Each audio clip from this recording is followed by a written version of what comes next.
I am sure sports. You know me there, from coast to coast representing. I mean, I say this is Righteous representing for Omar. You don't know, come get your sports over here from near and far. Boy.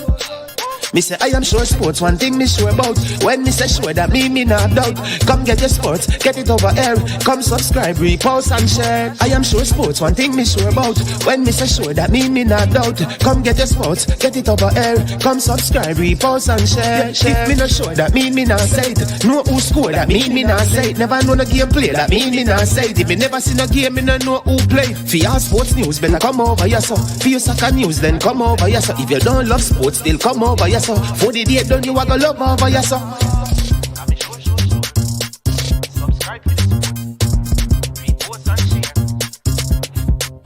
So when it comes on to behavior concerning football, Jamaica is decent.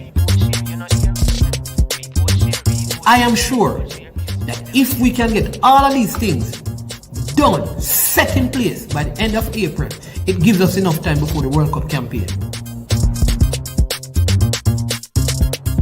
Not afraid of no Brazil, no Argentina with these crap of players. We are good enough. Remember to like, subscribe, share. Listen, comment. Let me know what your thoughts are.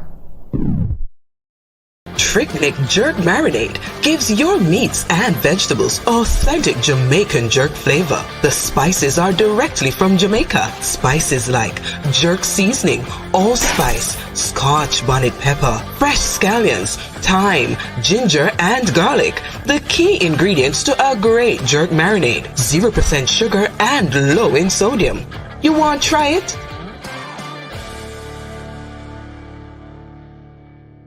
Made up of 18 Jamaican herbs and spices. Add delicious, bold flavor to your next grilling experience. Flavoring sauce, a marinade, basting, condiment, or topping. Trick-Nick Jerk Barbecue Sauce.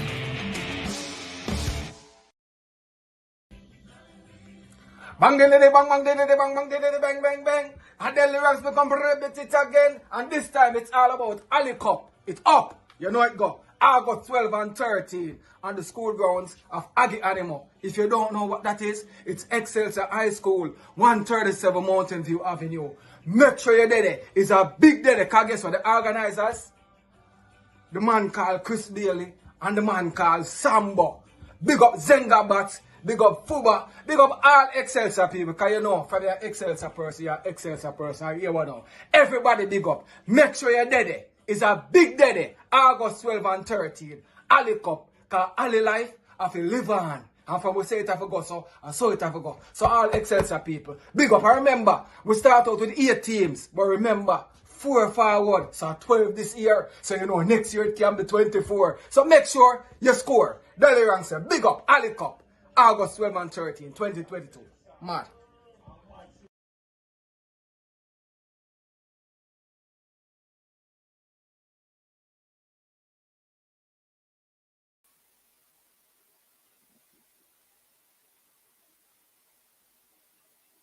Greetings.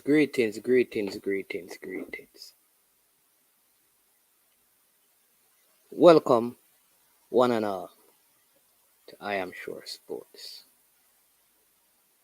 I am manning the man. And we are back again. And we are sad again. Given what we just experienced. What can I say? Except to pause and give thanks for life, because we're still here. We give thanks to the Most High for life and life more abundantly. You know, trials and tribulation, but we still stand tall and we stand strong. Last time, I want to say big thank you to make sure we do what is right, you know. Big thank you to the sponsors of this video, first and foremost. Big thank you to, I'll forget all the sponsors, let me just bring up them things here. To Prestige Finance, lending a helping hand when we need it most, because we need a helping hand right now. You can call Prestige Finance at 876-884-7390. They're offering loans of up to 100,000 Jamaican dollars. Low interest rate 0 to 4%, no processing fee, same day processing. Also to Launch Legacy, where they handle risk and seek legacy for all your personal insurance needs in Canada and the USA. Visit them at launchlegacy.com. You can call and text them at 647-989-0782. Thanks to all our subscribers, the persons who follow the platform, who support us, all the persons who call and check in. We're good, you know, still disappointed. But respect to everyone in the comment section, everyone watching the video. Very, very disappointed. You know, you feel like throwing in the towel. You feel like there is no hope. Like there is no change. There is no transformation. When will this all stop? And where do we go from here? Do we continue to talk, you know? Or do we continue to press on and put in the work, hoping that one day, we'll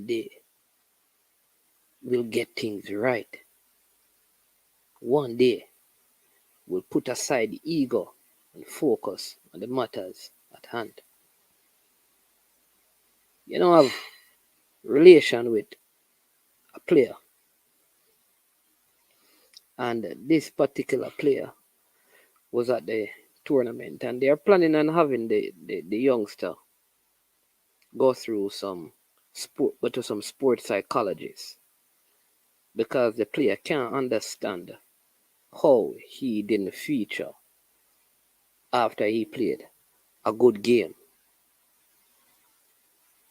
that he wasn't interested. The parents are considering when he comes back home to have him see a sports psychologist, because he's in a state of shock as to what transpired. I'm not going to spend my video today ranting. I want to respect to the subscribers on the platform, every single subscriber, because it's not management alone, all the vloggers as well. All of us feel this pain and feel this hurt. So this is not a management plight or argument. I want to apologize to you, because honestly, I felt like if I did a video yesterday, more emotions would have been expressed. And sometimes you have to think, you have to sit down, relax, compose yourself, because even in expressing yourself, you have to be concerned about people in terms of how you bring your point across. And I felt like the best thing to do was to not be on social media, but to just relax and let a day pass, let the morning pass, focus on some other things, and then get back to the business of football. What really happened? What really happened? Like, how did we blow this? Who do we speak to? Who speaks to the people about what went wrong? About how the team played? About how the team did not play? Who?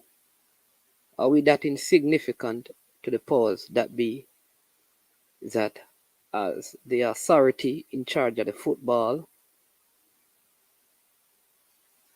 nobody deserves any explanation, any thought, any comment? We just do what we want to do. I haven't heard from anybody. I heard like a coach, I think, on an interview in Sports Max, not more than 5 minutes. Not heard from anybody from the federation.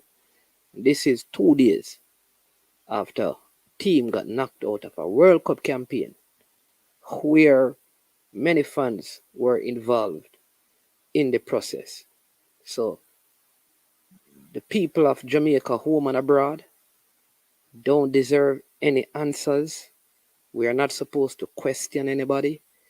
We're supposed to come out and say, hey, listen, the Jamaica Football Federation is a stellar organization, and they continue to work assiduously at the development of football. We can see it in all their accomplishments.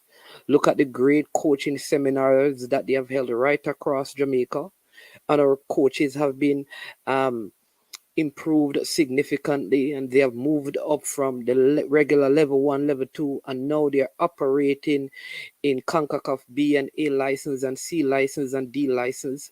So our coaching pedigree and stock has improved. We have built the Captain Horaceburrow Center, and we have it with lights, and we can accommodate 40. We have purchased buses. Oh, look at the great work that we are doing. Look at how the JPL is functioning effectively, and that's what we're supposed to do, and we're supposed to command and commend you, and there ought to be no criticism because you're doing a great job. When you sit down and you look at yourself, how do you feel? And how do you think you treat the people? Without the people, you have no power.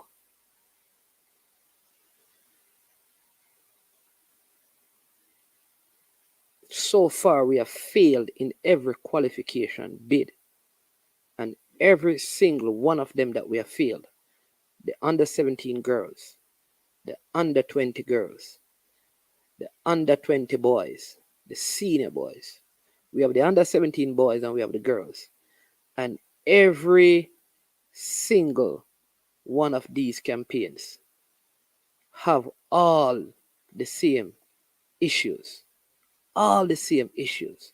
Respect Mike Beadle for the super sticker. People are going to get to your comment. Every single one of them, including the female one that is about to take place. And nobody for us to speak to. Many allegations and assertions. No clarity, no explanation. You think we want to come on these things every day and talk about what is wrong? You think we don't want to be here? Imagine if we had won, how we'd be celebrating. You think we don't want that? You think we don't want to purchase tickets to go to World Cups and watch our teams? We want that. You think we don't want to be in the stadium when it's rocking, when there's 40,000 people in our national stadium because we have qualified? You think we don't want that? I put it to you that we the people want it more. And it is unfortunate that when these things are completed, we have no report. We have got no report on the under 17 failure. None. No report has been presented. Female, I'm talking. No report on the under 20. Since the under 20 has been completed, we have not heard from Xavier Gilbert.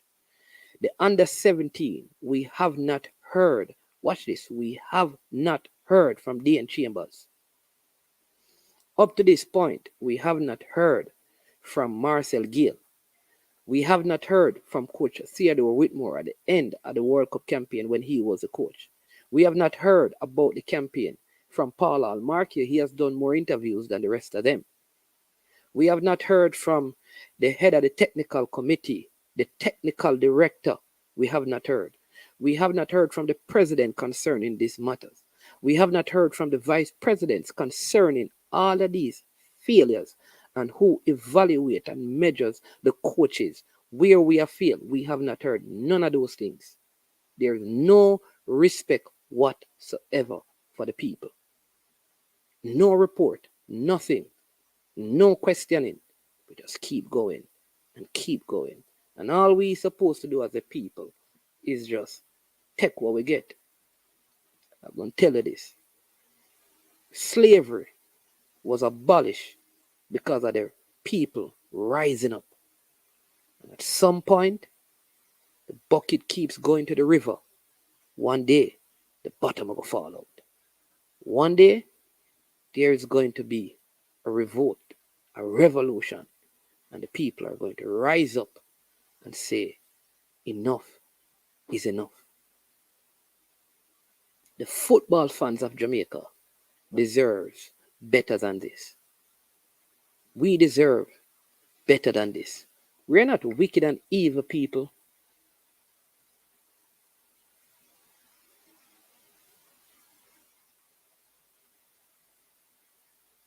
We're not. We are reasonable human beings. But we are not dealt with that way. So what are we supposed to do? Get up every day and tell you that you're doing a great job and big you up and applaud you and clap you and yeah, we just signed Adidas deal. Listen, we rather go play in khaki. I wouldn't mind playing in khaki in the World Cup. You think I care about Adidas deal? You think I care about Umbro deal? You think I care about Puma deal? You think I care about Reebok deal or Nike deal? You know what I care about? The team playing in the World Cup. That's what I care about. We have an early call, so let me just take this call. Caller, welcome to I Am Sure Sports. Blessed mornings, man. Yeah, man. Blessed caller. Yeah, man.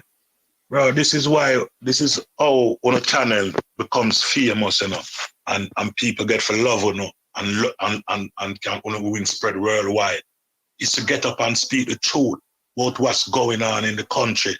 The deliverment of the football system in Jamaica. Mannings, man, me a 50th August I come. So me I tell them how old man is from them time until now. And nothing changed. Nothing changed. Just look on the match and where we play. Every team look like them have more ball knowledge, ball sense, more way to a great level. I remember Jamaica, one of the first Caribbean country to reach a World Cup, bro. You understand what I deal with? Virgin, when you look on the mount of Jamaica in England, Virgin, I cry for see the way the Football Federation I deal with the football system done there. It can't get better. It's going to get worse, brother.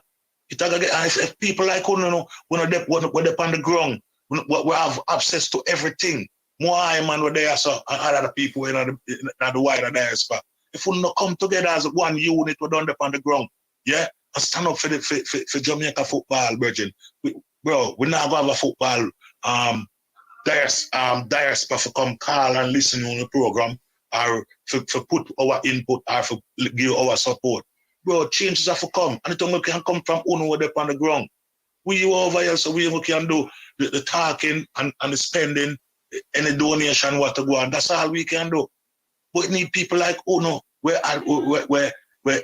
Uno been knowing now in Jamaica through YouTube. You understand? Uno been knowing in the diaspora through YouTube. You see me? If you don't check on a subscriber, the most of the subscriber them are from broad, Virgin. You can count the few who would not have done this in Jamaica, but most are from broad. You understand? Yeah. So for sure you're out of the country, but we love the country. We love football. That's what's the main thing from day one, bro. When me there Jamaica, bro, no match I miss me on it, yard. You hear me? I tell you, no pray me. Jamaica Premier League match I miss back them time there. You see me? Can tell you from Tivoli, Hornet, Waterhouse, bro, we go all about, go watch follow with side, go watch football, bro.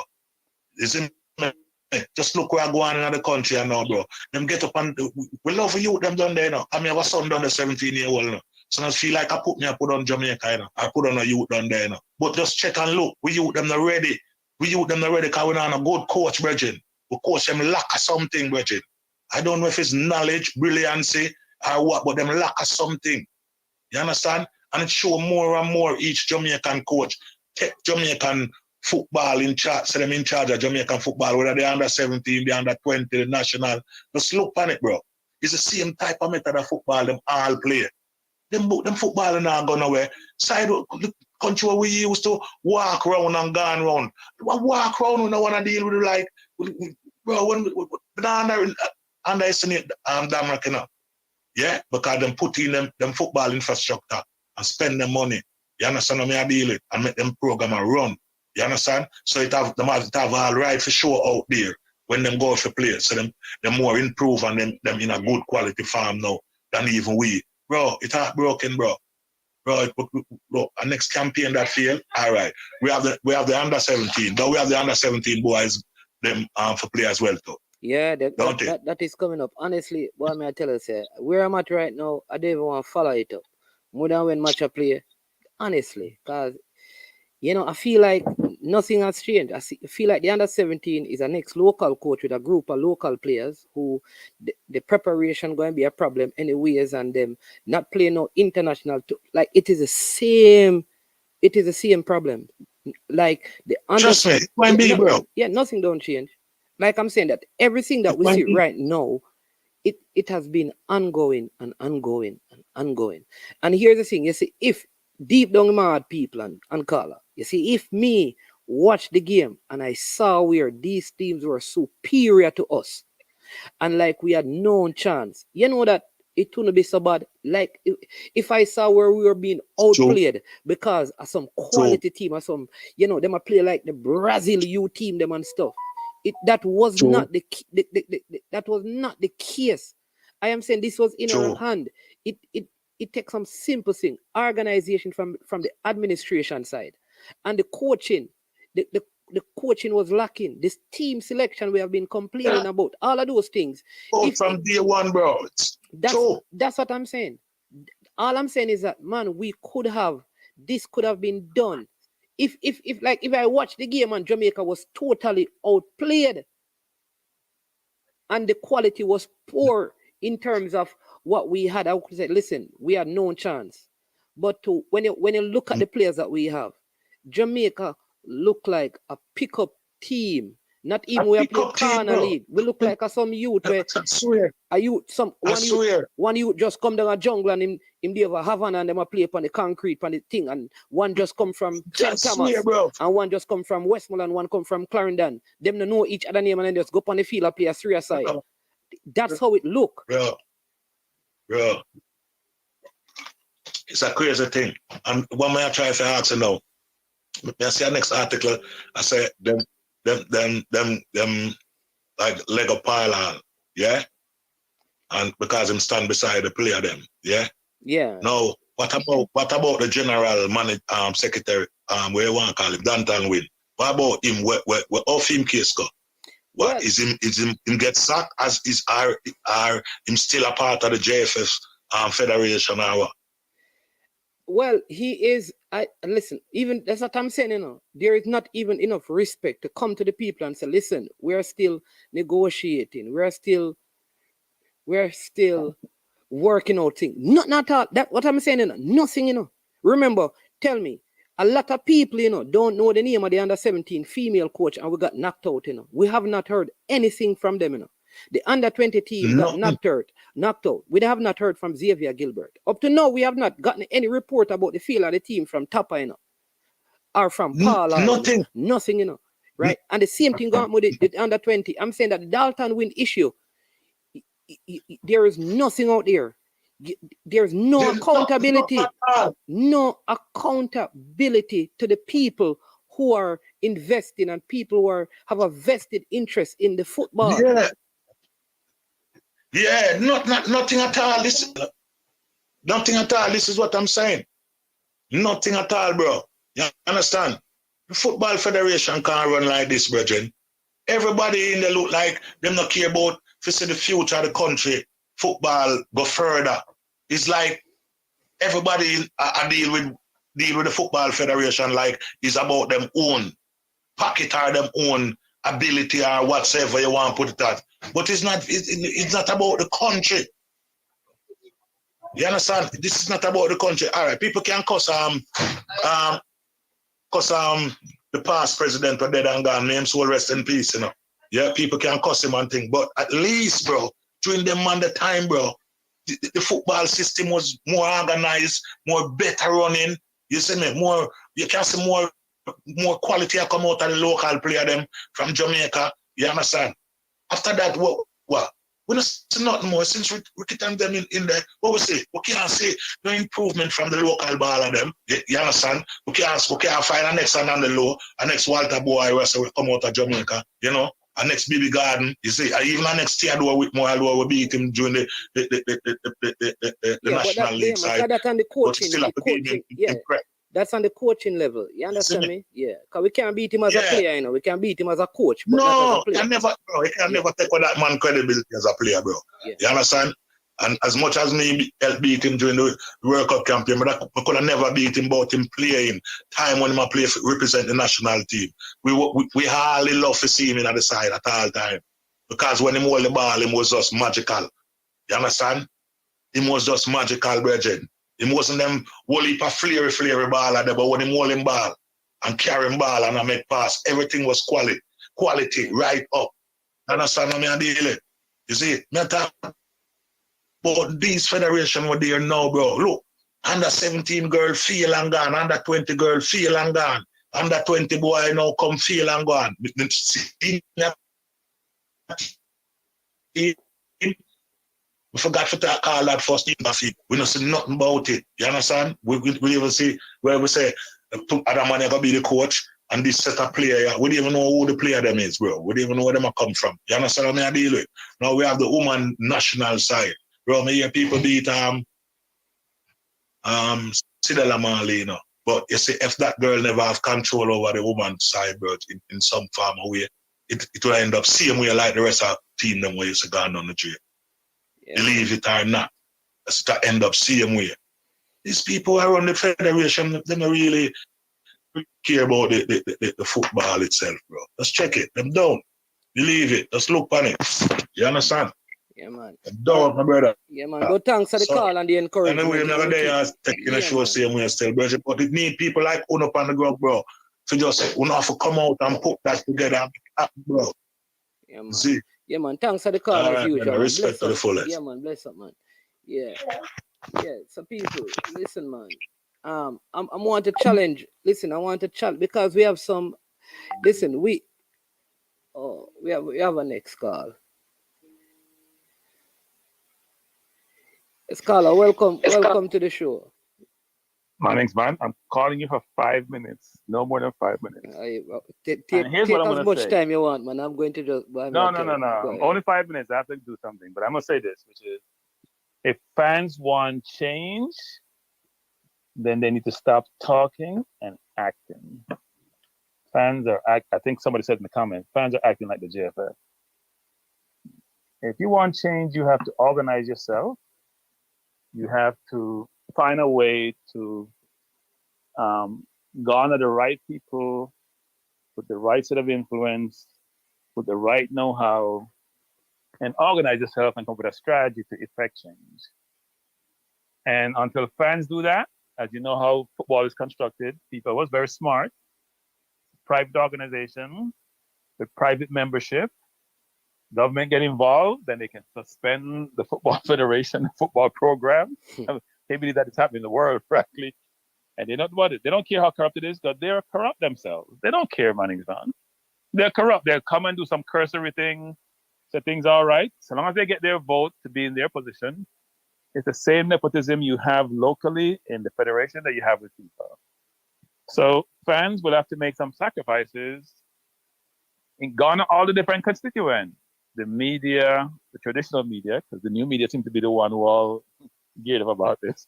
The traditional media, the government, business people, sponsors, you have to come together, find a way to bring them together and strategize how to change this. Because if you don't, things will not change. Yeah, what we have now is incompetence at its best.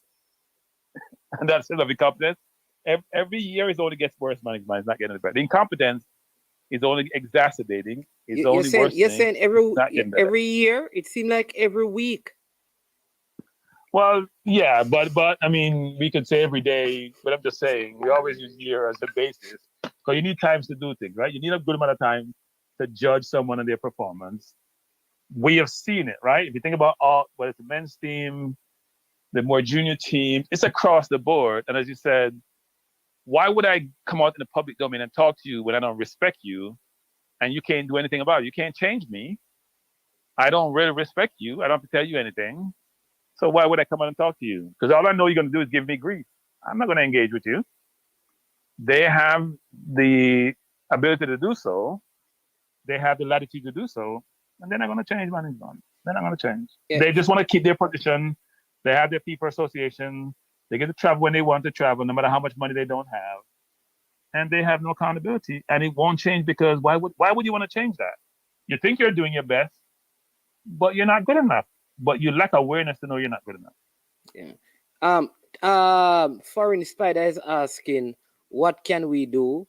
And then he says he's all ears. So that I think that is what people are. I think the people are at the place that if there is a clearly articulated vision, there are persons I think that would get involved. It's just like, where does it start? Like, So, yeah. so let's say management decided to do something, and management then engage others to help him. And then the first thing you do is figure out, okay, how do we go about doing so? So as I mentioned before at the outset of this discussion, which is, who are all the interested parties that have influence, possibly resources, know-how, connection, to help strategize about how best to do this? Who will be able to influence the general public? Who will be able to have some resources? Who will be able to figure out how we can engage with FIFA, the government, maybe make some tough decisions? My view is this, and I said that, I think it was yesterday, which is, the government may have to step in and say, you know what, we're shutting this nonsense down. This doesn't work. You guys got to go. And FIFA comes in and say, you know what, if you do that, we're going to fire you for, we know it's going to be 2 years. So you're working backwards from the next World Cup, maybe a year and a half from the next World Cup, and say, you know what, I'll take the 2-year punishment. I'll get all these bozos out. I'll put my own people in, even though we all don't trust governments. So there's another problem to management. You don't have any adults you're dealing with. But let's say we go that route, right? You get an electoral process in place. You leverage other administration in terms of guidance about how you do this. You get it to be a really inclusive electoral process to elect competent people to run the organization. And if you bring in all the constituents involved, whether it's business, sponsors, government, traditional media, at least you probably will get buy-in management. So when you go to put your product out to the marketplace, you know there are people you can leverage for resources, for know-how, in all aspects, right? Until you do that, we're going to be here talking about this 2026, 2030, onwards and onwards. So anyway, I have to run, Yes. but I think it has to start somewhere, management. And if people say they're in, you're in, don't mean you put your foot in the water and pull it out. No. If you're in, you're in. I mean, you go all the way. I think you have to get some pain before you have some gain. And a lot of pain. You know it's going to be blooded if you want to achieve your objective. And the way we're doing it now is we all getting frustrated because we want to win. But we have to figure out that, you know what? To get involved means you got to be thoughtful about it. You can't just be everybody complaining and getting mad and we're not making any progress. So I have to leave you, but good job. Yeah, man. All right. Thanks, Cranky. Thanks for the call. All right, yeah.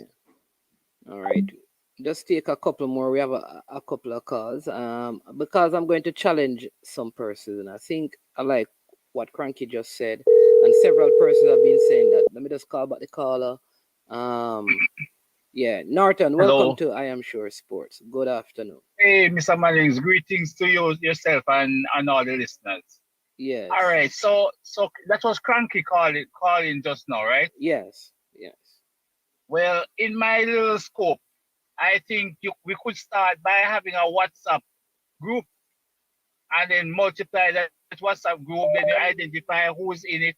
And if you had a WhatsApp group saying these are the members for change, I would ask you to add me. And then that is where I think we could start to have a following for change. Then over time we can identify maybe who would like to run for president or what. You'll have people like Neo or some smart person who can drop in a comment from time to time as to what to do going forward. But unity is strength. So I think we could start the movement by coming together that way. Seeing that I'm in America, some people in England, but we can always come together by WhatsApp. And you know what? I don't think everybody in the JFF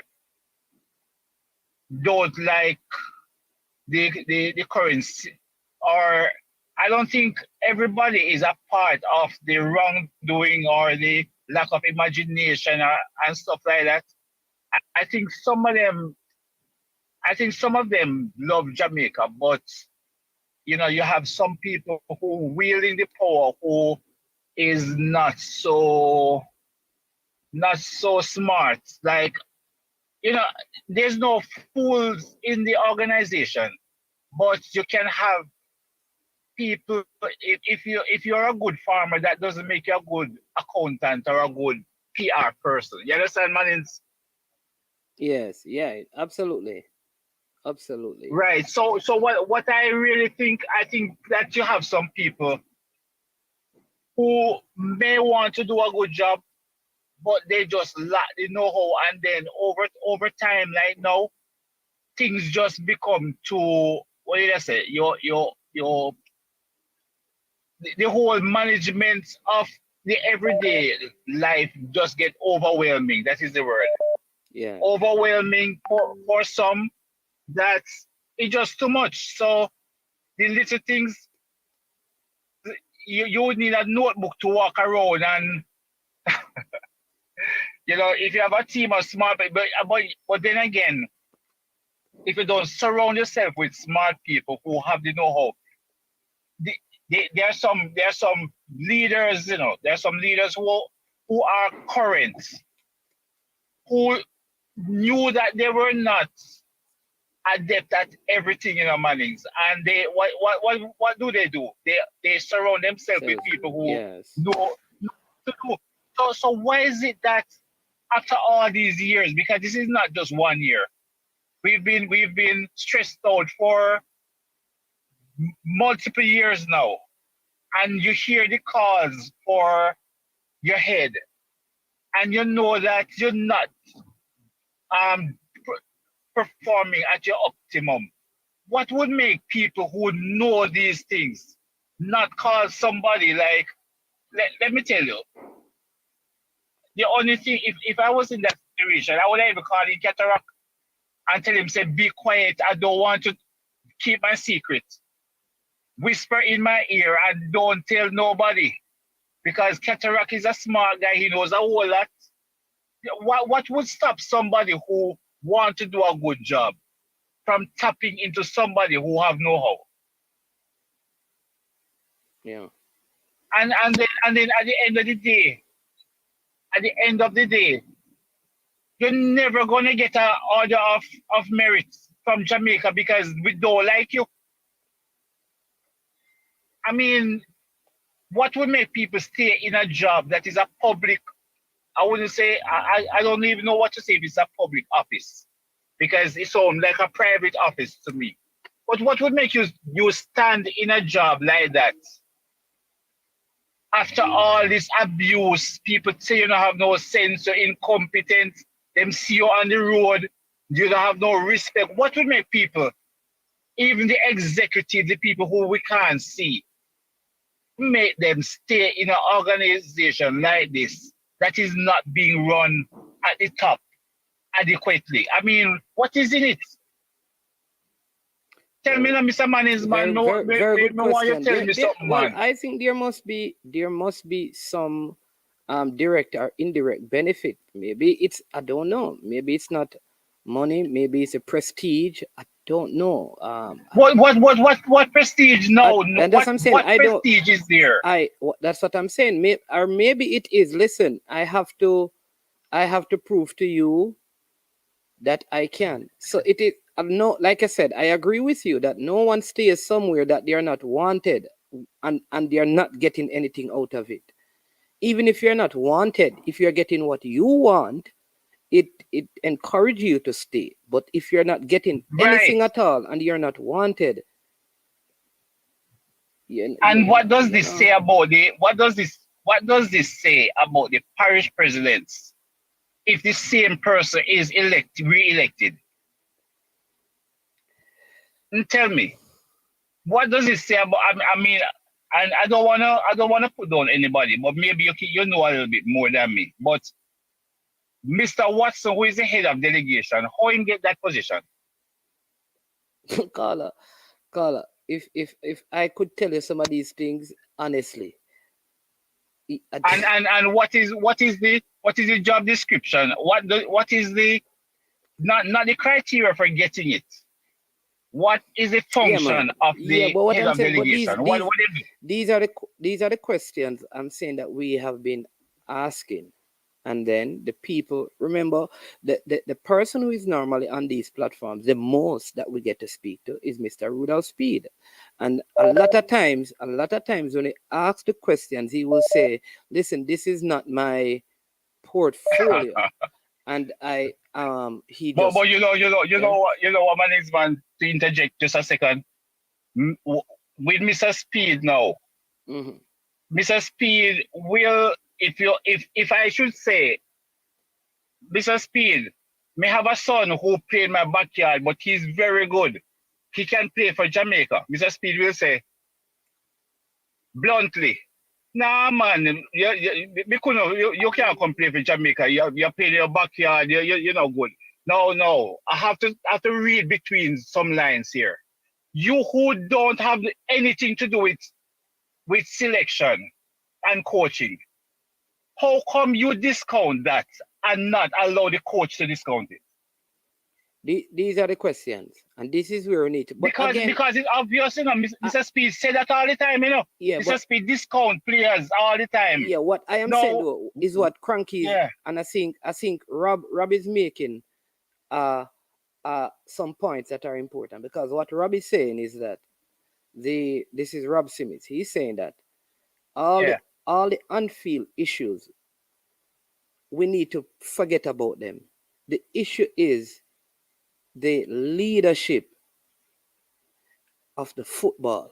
And he, I mean, I don't agree with everything that he's saying, but what he's saying is that the fans gave up their power when they stopped attending the games. And so it needs FIFA intervention.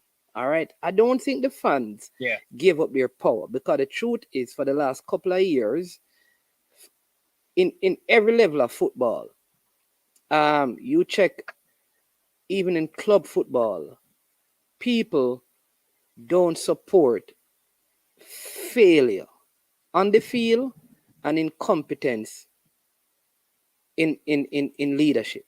In other words, if the leadership was competent, then people would support and bring on the team. If the team were doing well, people would still support the team in spite of the incompetent administration. So that's true. The truth is, to be fair to fans, the fans have not seen anything since 1998, right? Because and I will tell people, leading up to that campaign, until we got close to the qualification, we weren't selling out stadiums. The stadium, when we started the campaign in 2002, we started having full stadium until we couldn't go through again. What is the point I'm making? And from that time, what happened is that people stopped supporting because there was a perceived corruption in the federation from back then. And it hurt a lot of people. So the team, if the teams are not producing the results and the organization is not engaging enough in transforming the football, of course it's going to affect people. It will. And, that's true. And so that's I can't agree with some, but I do agree with Rob is that at the end of the day, maybe it's FIFA that has to intervene, and we curse the players a whole lot and the coach. But is it really their fault, or is it the administration? It's just like if you are a dentist. No, I agree. I totally agree. It's at the top. Just like Bailey said. Bailey saw what he saw, and that's why he said only the JFF can hinder the progress of the teams. Yeah. Only them. What is happening is at the top. So let me, because it is this. Imagine you are given the job to operate as a dentist, but you aren't given any of the equipment to use, and you have not been given an office. All right? And you're not being paid to do the job. All right? It would be unfair for me to say to you, you're not a good dentist, because really you haven't been given the tools and placed in an environment where you can do your absolute best. I would have to look at the person who gave you the task and say, listen, why would you put the man in a position to fail? That's true. And also, if I'm not nice, it also makes the whole thing more toxic. Yeah, and then to put, because if I was a PR person who will speak to the patient and say, look, you're gonna feel some pain because I have no anesthesia to give you because we ran out and I only have a pliers. But I'm trying my best. At least they leave knowing they talk to them with manners. Yeah. Yeah. And yeah, that's what I mean. So even down at the bottom, we're having an issue because down at the bottom, nobody not showing you the respect either. Just out of fun, and because we have to run, you have to be careful when you're talking to these people, you know, because them said down the bottom and all of their business. You have to be careful. Like you have to just. Hey, we know you're funny, you know. No, I am not funny. I am not funny. Thanks for the laugh, though. I am not funny. I'm just saying that the people in the comment section will say if down the bottom now work right and all of those business, they will. But it's good to look at the light and banter sometimes. Yes. So you have to have the banter sometimes, you know, so it's all right. Careful. But enjoy your program, man. I'm going to join Cataract one of these days when we feel like it and cry for an hour just like it, because that's what we feel. Right. So we will see. All right, man. All right, then. Yeah, man. Thanks for the call. Yeah. All right. Yeah, so that is it. We have to, and we have a next call coming in. So let's, we have a next call. Yes, caller, welcome to I Am Sure Sports. Caller, hello. Yes, man. How are you? Yeah, man. Welcome. Good afternoon. What say you? Yeah, man. Crow checking in, man. You hear the thing from. Me that talk to coach from coach program the other day. Me hear from your last program. I think it was your last program with the coach there, Barry something there. Yes. And some of the things and what you was saying earlier, brother, I always tell people, because I have conversation regular. Obviously, the whole we have conversation with the friends them where we have on about Jamaica football. People who love for Jamaica football. And brother, me not see you make one point yet when I follow it, brother. You sound like me when me I talk to the man them. But here is the thing. Have you ever looked and FIFA criteria for stepping in? Because you said maybe FIFA for stepping, but they have stipulations in them, brother. Yeah. They can't just step in just like that, you know. It's got to be certain things, just like them did step in with Trinidad football. Certain things have to be taking place in the mannings. The FIFA just step in like that. You see what I say? So one of the things, brother, where after that under 20 game, they call like, me I talk to coach that day, and I tell him that, brother, we have the perfect opportunity, not only to make the World Cup, but we had the opportunity with Guatemala for even make it to the Olympics for the first time. I'm telling you. But all of that go to the wayside. And brother, me like every other Jamaican mad about it. But when me look on it, manins, me say maybe there is something bright to it, brother, where if we did squeak by and get by, it would have been the same old thing with the football federation. They say, hey, look how we get under 20 World Cup and this, that. Maybe that was the best thing for my brother, so we can point out all the arms also go on and the status quo remain the same, brother. That's the reason. I hear what you're saying. Mm-hmm. It's just like you're saying to a man, listen, your lady need to cheat on you in your own house for you to know so you need to leave her. You don't want it get to that. You understand? Sure. It may be, but I would prefer it not get to that. I would prefer us go, because I think even if we had qualified, right, it doesn't take out. In fact, I think many people could have come out and said this particular under 20 qualification had little to do with the GFF, given the flight issues, some of the players coming in, all of these things. Of these things. So, you understand what I mean? Yeah, you're right, you know, brother. But all right, it gone already, Mannings. And all me look upon it, brother. Brother, my heart broken upon it. I'm not gonna lie to you, brother. It was a rough night for me that night, brother. I didn't even sleep well because so much me care about Jamaica football, and I kind of did expect them to perform better. See if them did lose and perform better, brother. Maybe it wouldn't hurt me somebody, no, brother. Brother, Mannings, when I tell coach this, when me down the United States, when me go up there, we play ball like Vanda style high school. I know a lot of Dominican, people from Dominican Republic. When me used to talk to youth like that, them don't really, football none of them thing, brother, with them follow. They mainly follow baseball. So it kind of hurt me, brother, because me hear a man say this, you know, we's not a football nation, you know, we have a football culture, but we's not a football, and I strongly believe that. that we're not a football nation, but we have a strong football culture. Remember, you know, when we grew up in anywhere we grow up, rural or inner city, we play a skimmage, we run around barefoot and play ball. We love football. We have the culture, brother. But it's like, I don't think our certain football nation set up, brother. We don't set up for success, brother. And the Barris coach him, when you try to talk to him the other day, when we notice with them Jamaican coach at all, the hierarchy of Jamaican, whether a federation or coach them think they know everything. From me, a little boy I grow up, them always think Jamaican were in a them position, always think they know everything. You can't tell them nothing. When you try to talk to the man cut you, and talk about this, that, and that. Them don't like listen. And that's all the federation is. They don't want to listen. Them just want to tell you what them are going to do, and you have to just love it and don't say nothing. Brother, something have happened, brother. Because I say if nothing happen, 2026, we're not making no World Cup, brother. We're not making no World Cup. What do you think is going to happen to the Kirk? A final question for you. What do you think is going to happen with these U20 players? All right, me I tell you something, you know, you see the youth them will have the option for go both ways. I don't think a lot of them are going to want to come back, you know, brother. Me hope them come back, you know. I hope they come back. A lot of them who like from the UK and I think there was two from the United States. I could be wrong if it was just one. But I think a lot of them, brother, if them see that there are option open, if they playing better later in their career, and there's an option open for play for the UK, for England or the United States, I think them gonna take that option because here, brother, you cannot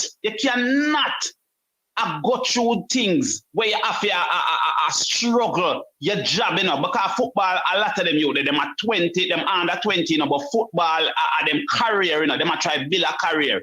You cannot sit down and work for a company and the company now provide the right things and for you to be successful. And there's another option there, brother, you're going to go to the next option.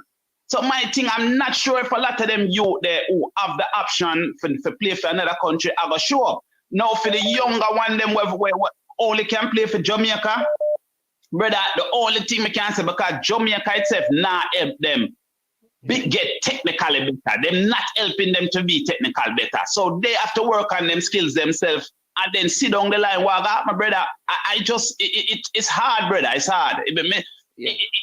Me can't see the way out right now, brother. Yeah. Me just can't see. We have so many calls coming in, so we're gonna give an next person an opportunity because a lot of persons want to share this out. But thank you so much for the call and for the support. Yes, brother.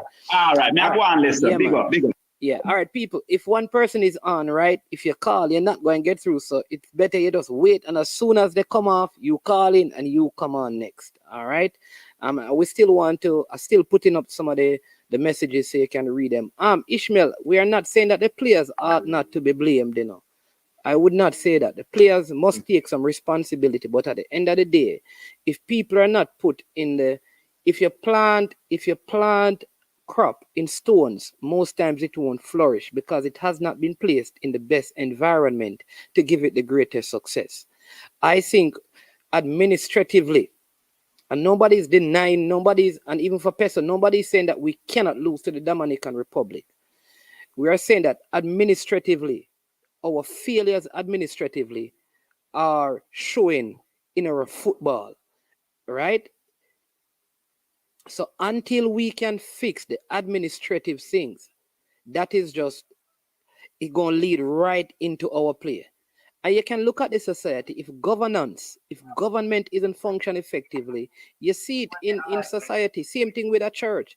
If the leadership of the church not functioning effectively, it affects the congregation. Same thing in a school.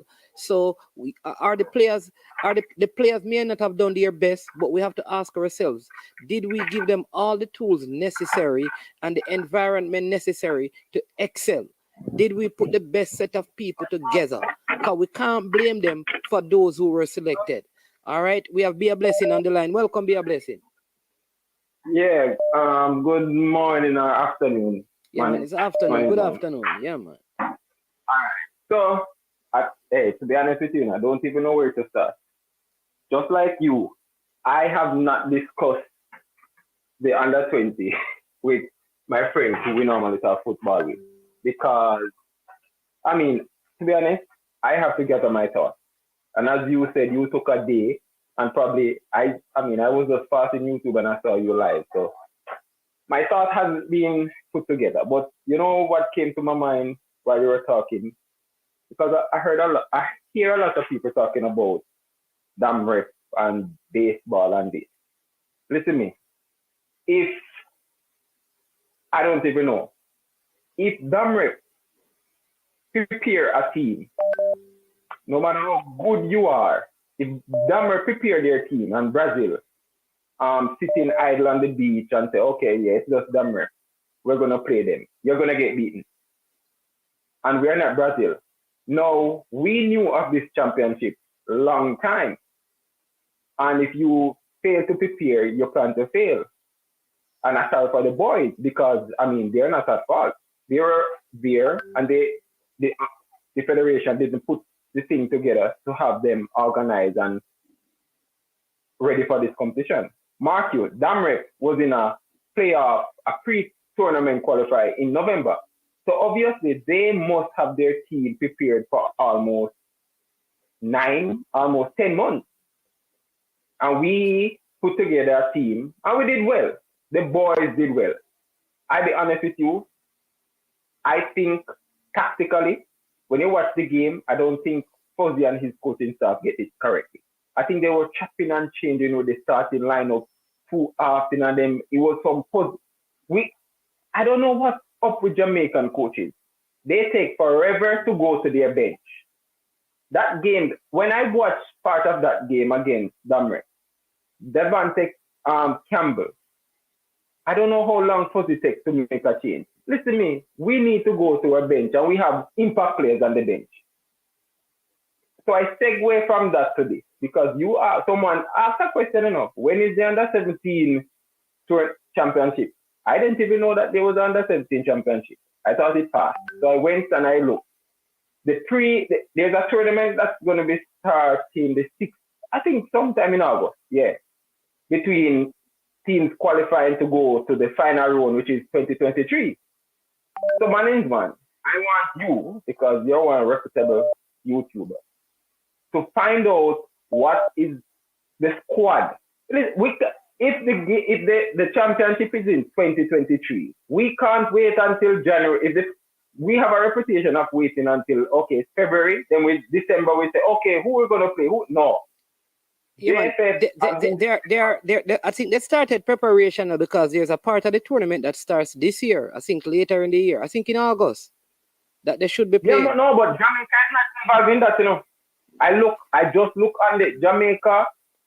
It's like Anguilla and St. Lucia. So they are qualifying, and there's 4 zones, and the top 4 team will come to the final. Oh, the final, yes. Okay, yeah. Right. So Jamaica was involved in that. So we now have to put together our under 17 team. We can't wait. Until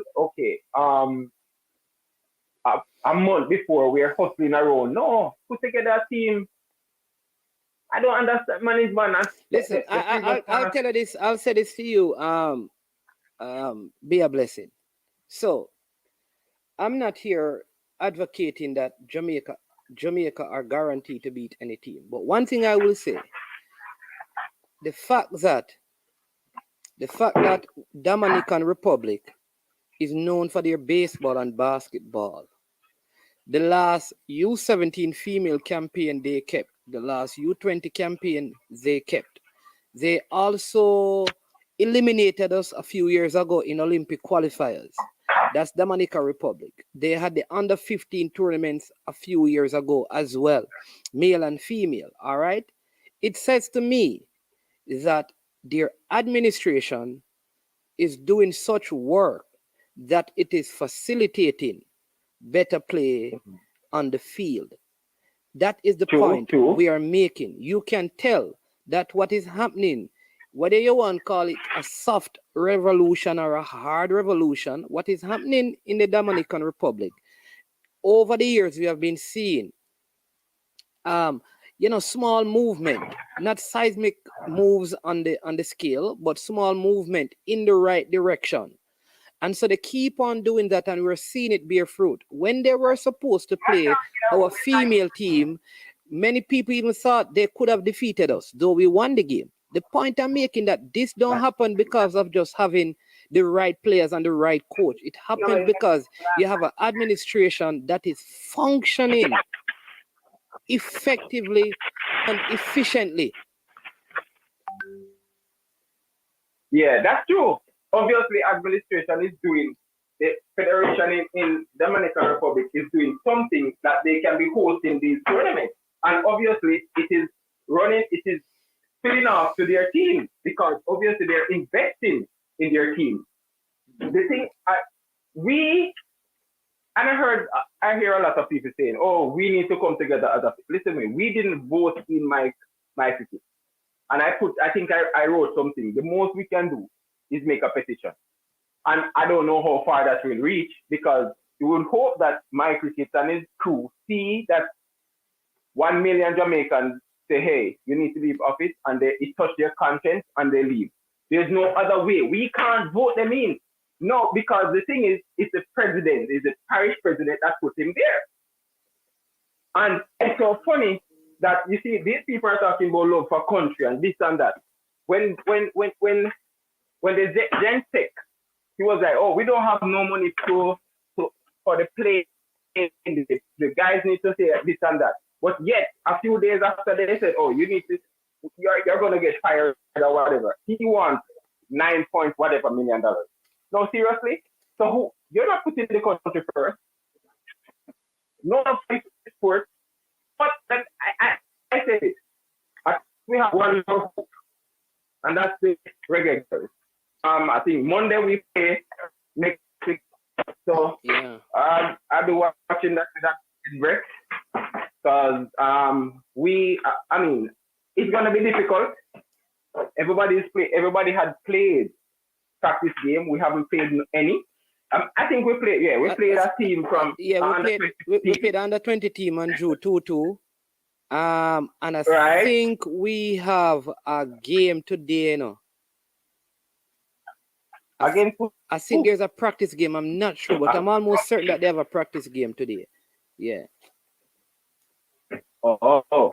Well, as the coach said, the altitude in Denver was good. So I guess we can see. And we have to be honest, I think this is probably another opportunity for all right. Class. Yeah, man. So all right. Yeah, man. Girls, you're breaking up. Be a blessing. You're breaking up. Yeah, man. Bless up. Because you're breaking up a little. So I'm going to run and take a couple. Take a next call. No problem. Yeah, man. All right. Yeah, man. Thanks for the call. All right. So we just also saw where the U17 will be playing in the U20 tournament that they are having. All right.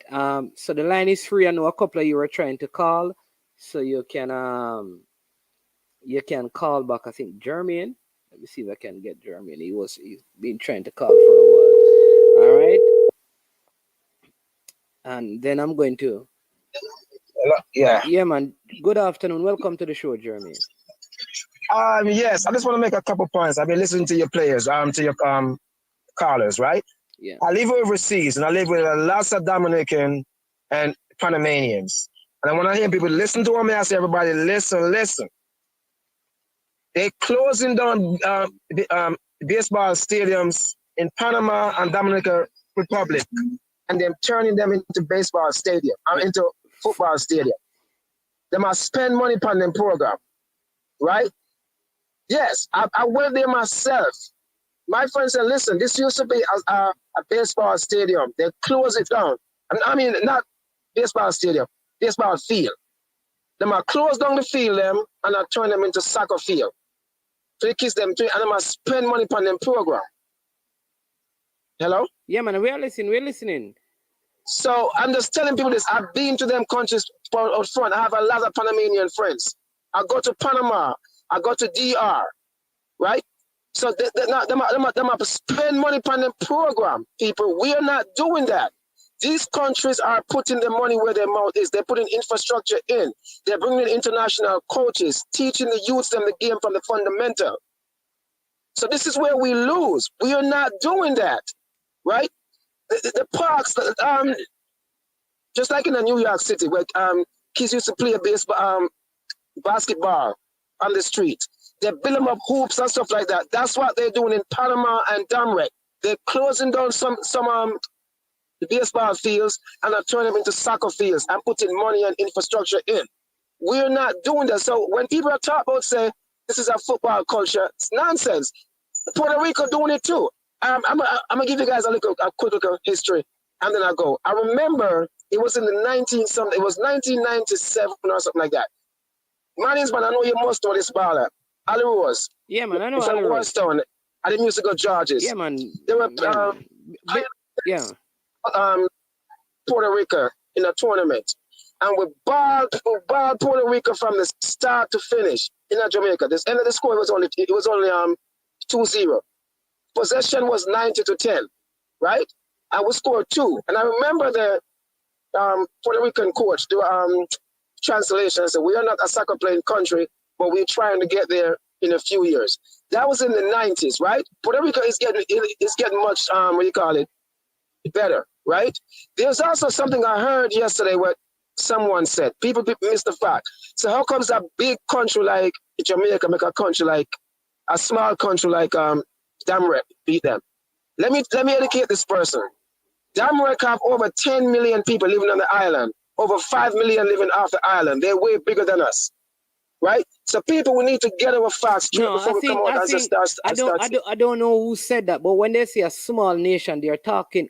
Just to be fair to whomever that person is, though, Jeremy, I think they would be speaking in the context, because when they talk about Caribbean football, generally. You don't speak of the Dominican Republic. So I to be fair to the person, I think it is in that context they were saying. But and listen, let's not fool ourselves. When it comes down to the nations in the Caribbean, Jamaica is one of the top nations. And you don't normally hear about Dominica. Yes, but we're not producing monies, man. Yeah, but that don't deny. No, man. That's fine, man. We agree on that, We agree on that. But in spite of all of that, when they talk about big Caribbean nations in football, yes. Yeah, Jamaica name is mentioned, though we have not been doing big things as of recent. Yeah. That's true. But if we're not spending money on infrastructure and all that, while these countries that's beating us is doing it, it's time for people to look and wake up. I'm telling you, these countries are closing down baseball field and are turning them in a soccer field, right? They might bring in coaches, they might spend money on infrastructure because them going to identify guys. When I went to Panama with Danny, this guy is of thing there, Jamaican thing there, heritage. In Panama, there's a lot of them in Panama. And in Cameroon, I said, look, man, I used to play on the street. Now our kids don't play on the street no more. They're building them soccer fields. You get what I'm saying? Yeah. They're building them soccer field, right? So these people, they might build up infrastructure. So this is yeah, but Jamaica is so, like we I remember there are a couple of stadiums that have been built in Jamaica in recent times by the whomever these Chinese people are, and once they get certain projects they build, and then no. I think you're misunderstanding me. No man, just not soccer, not stadium, not stadium. No man.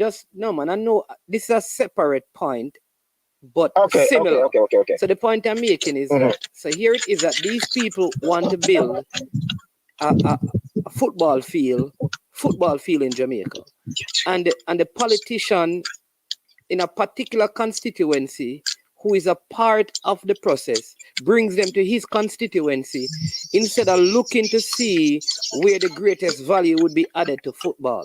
So like we have a field up in Sligoville and somewhere else.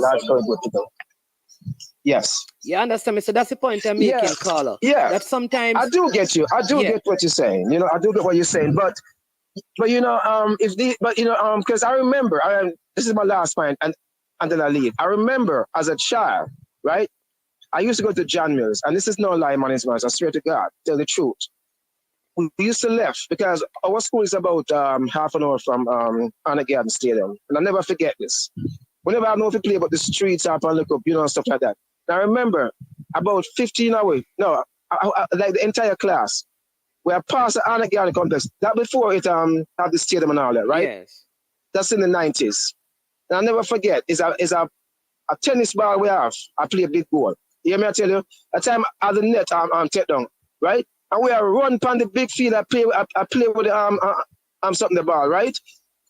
Yeah. If you not say no stadium for the youth them play, right? I'm just saying, build up some facilities in the in the neighborhood so the kids can go play football, right? You have some coach come, every Friday evening and experience coach and teach them. Yeah, but all right, and I hear that we are agreeing with you, but what we are saying is that even when the person say management decide he wants to build a stadium, for me to get the land, sometimes I have to go to the member of parliament. Just how Jamaica is crazy sometimes. So watch this. So I go to them. Yeah, they are not going to put me in a place in the community that has the greatest value to the entire community and football or the parish. They are going to put me in a place that gives them the most vote. Even it comes back down to politics now. Even at the expense of the stadium falling into disrepair, they will put it in a place to get the votes now instead of putting it in a central location where the wider parish can benefit. Oh, okay. Damn. Oh my God. I see what you're saying now. Because listen, that's what you're saying now. I can tell you this. There's a lot of places that are accessible and central that the government could take to build proper infrastructure that would benefit even people from adjoining parishes. For example, there are places between St. Mary, St. Anne, and say Trelawney and Montego Bay that a proper stadium could be built. Football stadium, I'm talking, where where they could have track and field, where when the people in St. Anne and St. Mary have track and field meet, they don't have to go to GC Foster College in St. Catherine. They can have it somewhere. That's what you're saying. And I'm somewhere saying closer. That's what you're saying. So this is how difficult it is. Like the 4 parishes. So watch this. The politician from St. Mary, the politician from St. Anne, in the different constituencies can come together, and build one stadium that benefits them all. But here is it now. If I run in, say, the Northeast, I want it in the Northeast and the next one want it in the Southwest. So you know what? Nobody can agree. So no stadium is going to be built. That's the next part of the problem. I get what you're saying. Wow. So we have to chilling everything from top to bottom. Virgin, I got to run to work. Yeah, man. Well, listen. Your knowledge and your experience, it's a breath of fresh air, right? And I love talking to you because, the program you bring, Bridgman, is educational and you teach me every day I learn something from you, all right? Just go on do your thing, big man. Much respect. Yeah, man. All right. Respect. All right. Cool. Yeah, man, Jeremy. Yeah, cool. Yeah, man. Yeah, people. So that is part of it. But listen, I like what we have been hearing, right? So part of it is, what can the people do? And I want to challenge some of the past footballers. A lot of you have interviewed. I'm not asking you to come and usurp the present powers that be. But I think we have enough footballers locally and overseas who are intelligent, they love Jamaica, football-minded, who can come together and change the landscape. You can. I believe that there are things you can do. So I'd love for. Yeah, hold on. We have Peter online, but hold on. Let me just finish this point, right? I think we have to find a way.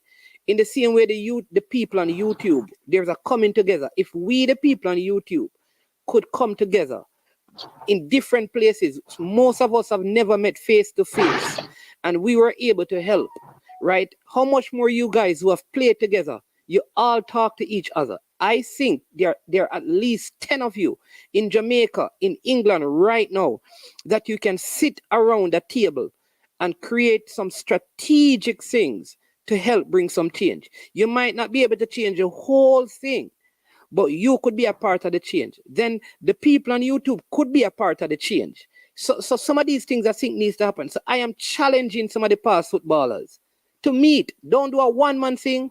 10 of you or 20 of you, come together, sit down and talk. Have a Zoom meeting, meet up and discuss it. Are you going to sit down and make the work that you did 20 years ago go to naught? You're just going to sit down and say, "Lo, we can't bother involved with the GFF and blah, blah, blah." Are you going to just sit down? Are you going to put aside all of your egos and say, "Listen, let us collectively come together and do something"? And maybe that is all of you who run academies and stuff, come together and start doing a proper academy, at least one in Jamaica, where all of you are involved, and call it Farmer Reggae Boys Academy. But come on, man. We need your help as well. Peter, welcome to the show. Yeah, greetings, man. Yeah, man, greetings. Yeah, I, for one, am very not only angry, but I'm also insulted by the silence of the JFF. When you start your monologue, you highlight all the non-reporting, no information given on any of these. I mean, I called Unseen earlier this morning. I called your program yesterday too, or the day before, I can't remember, and talk about, we need some answers. Why the players look tired and all that stuff. I mean, something's not right. Yeah. So I say all of that to say, and I'm not talking about a government thing, but let me ask you this, because we have to look for solutions at this point. What do you think if you and some of your fellow bloggers got together and write a letter to the sports minister and ask for dialogue with her? You think she would be amenable to that? I think that is one of the things that could be done as well. I think that is probably part of it, and also to meet with the JFF. I think. Hey, Virgin, I'm going past the JFF. Yes, listen, man. I am so beside myself with the JFF. Remember, I talked to you about good leaders and what good leaders do. Good leaders supposed to have a plan. They're supposed to put the plan into execution, but they're supposed to also inform the public. There you go. For accountability, that's what I'm saying. That is, yes. I think that is a disrespect to me. That they are very disrespectful to us. Yeah. And we need to go past them now and go deal with the sports minister if we can. I don't think like Jamaican, like many people have realized that we haven't gotten any report or seen any report anywhere about the senior team failure. Up to this point, I want one person to put to me any comments from Dane Chambers about the failure of the under-17 team, or from Xavier Gilbert. Right. Yeah. Absolutely nothing. Look at Paula. Paula has given more press conferences, beyond all of them put together. You know why? Because he's a professional. He comes from a professional background. This is some of the things that we need to do to start to professionalize our program. It's every little thing matters. And if we don't start doing the right thing, then we'll never get anywhere. The GFF, to me, is not interested in improving anything, because that should be a mandate where after a tournament, fail or success, you inform the people. You understand? And the coaches need to be accountable. They need to have regular press conferences. The team should have had a press conference before they left for Honduras. And then when they come back, you should have another press conference. What happened? You understand? So to me, they are very, very insulting to the general public. And I don't care if the man call himself a private entity. This is Jamaica's football. It belongs to us, the fans. It belongs to us, the people of Jamaica. It don't belong to you, JFF. Does not belong to you. So I want to know, man, because like I say, if I'm dealing with solutions here, can maybe you and your bloggers, even if we can't reach the honorable minister, I understand that Ali Matnab is their sports advisor. Is that true? Yes, he works in that department of government. Yeah, Bridget. Somebody, and I guarantee that one of you, maybe even you yourself, I don't want to put you on the spot, can reach out to Ali Matnab and highlight some of these things. I'm not talking about a government takeover. I don't want anybody to get excited. I am talking about at the very least, give us some accountability as to, why and what and how we go forward and what are your plans. All right. So you can't just be silenced like that. It cannot continue. That's something to exactly, and I think that is something. And like I just said, I think part of the step is listen. Jamaica have players who have played football in Jamaica in almost every state running serious academy in the United States of America. In almost every single state, there's a Jamaican doing great job. They have the MLS Next competition going on, and so many of those players in it have come from Jamaican players who have represented the national team, changing the lives of players over there. All right. So they run the lead academies, meaning they have program facilities, all of those things. Great stuff. We have some in England, and I'm challenging them. There must be a way to sit down. And just like how the vloggers are going to need to sit down and come together and write, we also need some of the past players to get involved in this process. So I totally agree with you, Peter. All right. So yeah, man. But thanks again for always calling and for supporting the work. Really appreciate your input. Yeah, man. You know another stark observation. Yeah. The man who is the most professional in the whole system is the man them trying to get rid of. You realize that? Paula. He has been the most professional, and he is the one that they are getting rid of. That tells you a lot right there. Yep. Yeah, man. Yeah. Serious thing. Yeah. All right. Man. Yeah, man. Thanks again. Enjoy your weekend. Yeah, man. Same to you, bro. Yeah, let's be in prayer for the girls on Monday. Yeah, thank God. Thank God it's mostly run by Sidella Marley and not the imbeciles at the jail. Strong word. They all need to be put. This is the view of Peter, not the view of management. They all need to be put in a barrel and roll down Spur Tree Hill. Yeah, man. All right, then. Yeah, man. Bless it. Continue listening. Yeah. All right. So here it is. Brian just made an important point, right? Very important point. We have an next call. We have Tennessee. So let me just accept the call and then Tennessee. Yeah, man. Just hold on a sec. Let me make this point. Big up Richard Green in the chat. Yeah, got the full of a president of the GFFE says. Just give me a sec, Tennessee, right? So Brian just made a very good point, right? Brian brought up the fact that Xavier Gilbert, person who I've spoken to, no personal issues with him, none whatsoever. So we had an under-20 team that it was atrocious how that team looked and that team played. We have not gotten any report, all right, except that we now know that Xavier Gilbert is the assistant coach now to the senior team.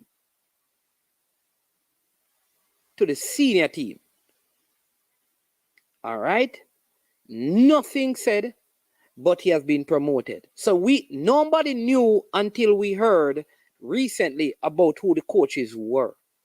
So even those things, I'm telling you, there is a disregard for the people concerning the football. Nothing up to this point, and this is not a personal thing. Like I said, Xavier Gilbert is somebody I've spoken to, I've interviewed him. I have no personal issue with nobody. But how can you lead a failed campaign where we look miserably awful in terms of our play? Go back to the female U20, and no word from you, and now we hear is that you are the assistant coach for the girls team, the senior girls team. With all due respect to your coaching pedigree and all of those things. Nothing personal.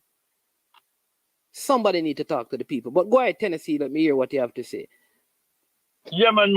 You know, friend, me always just say like, me not understand all them do things, and you see argument one attack tonight, yeah.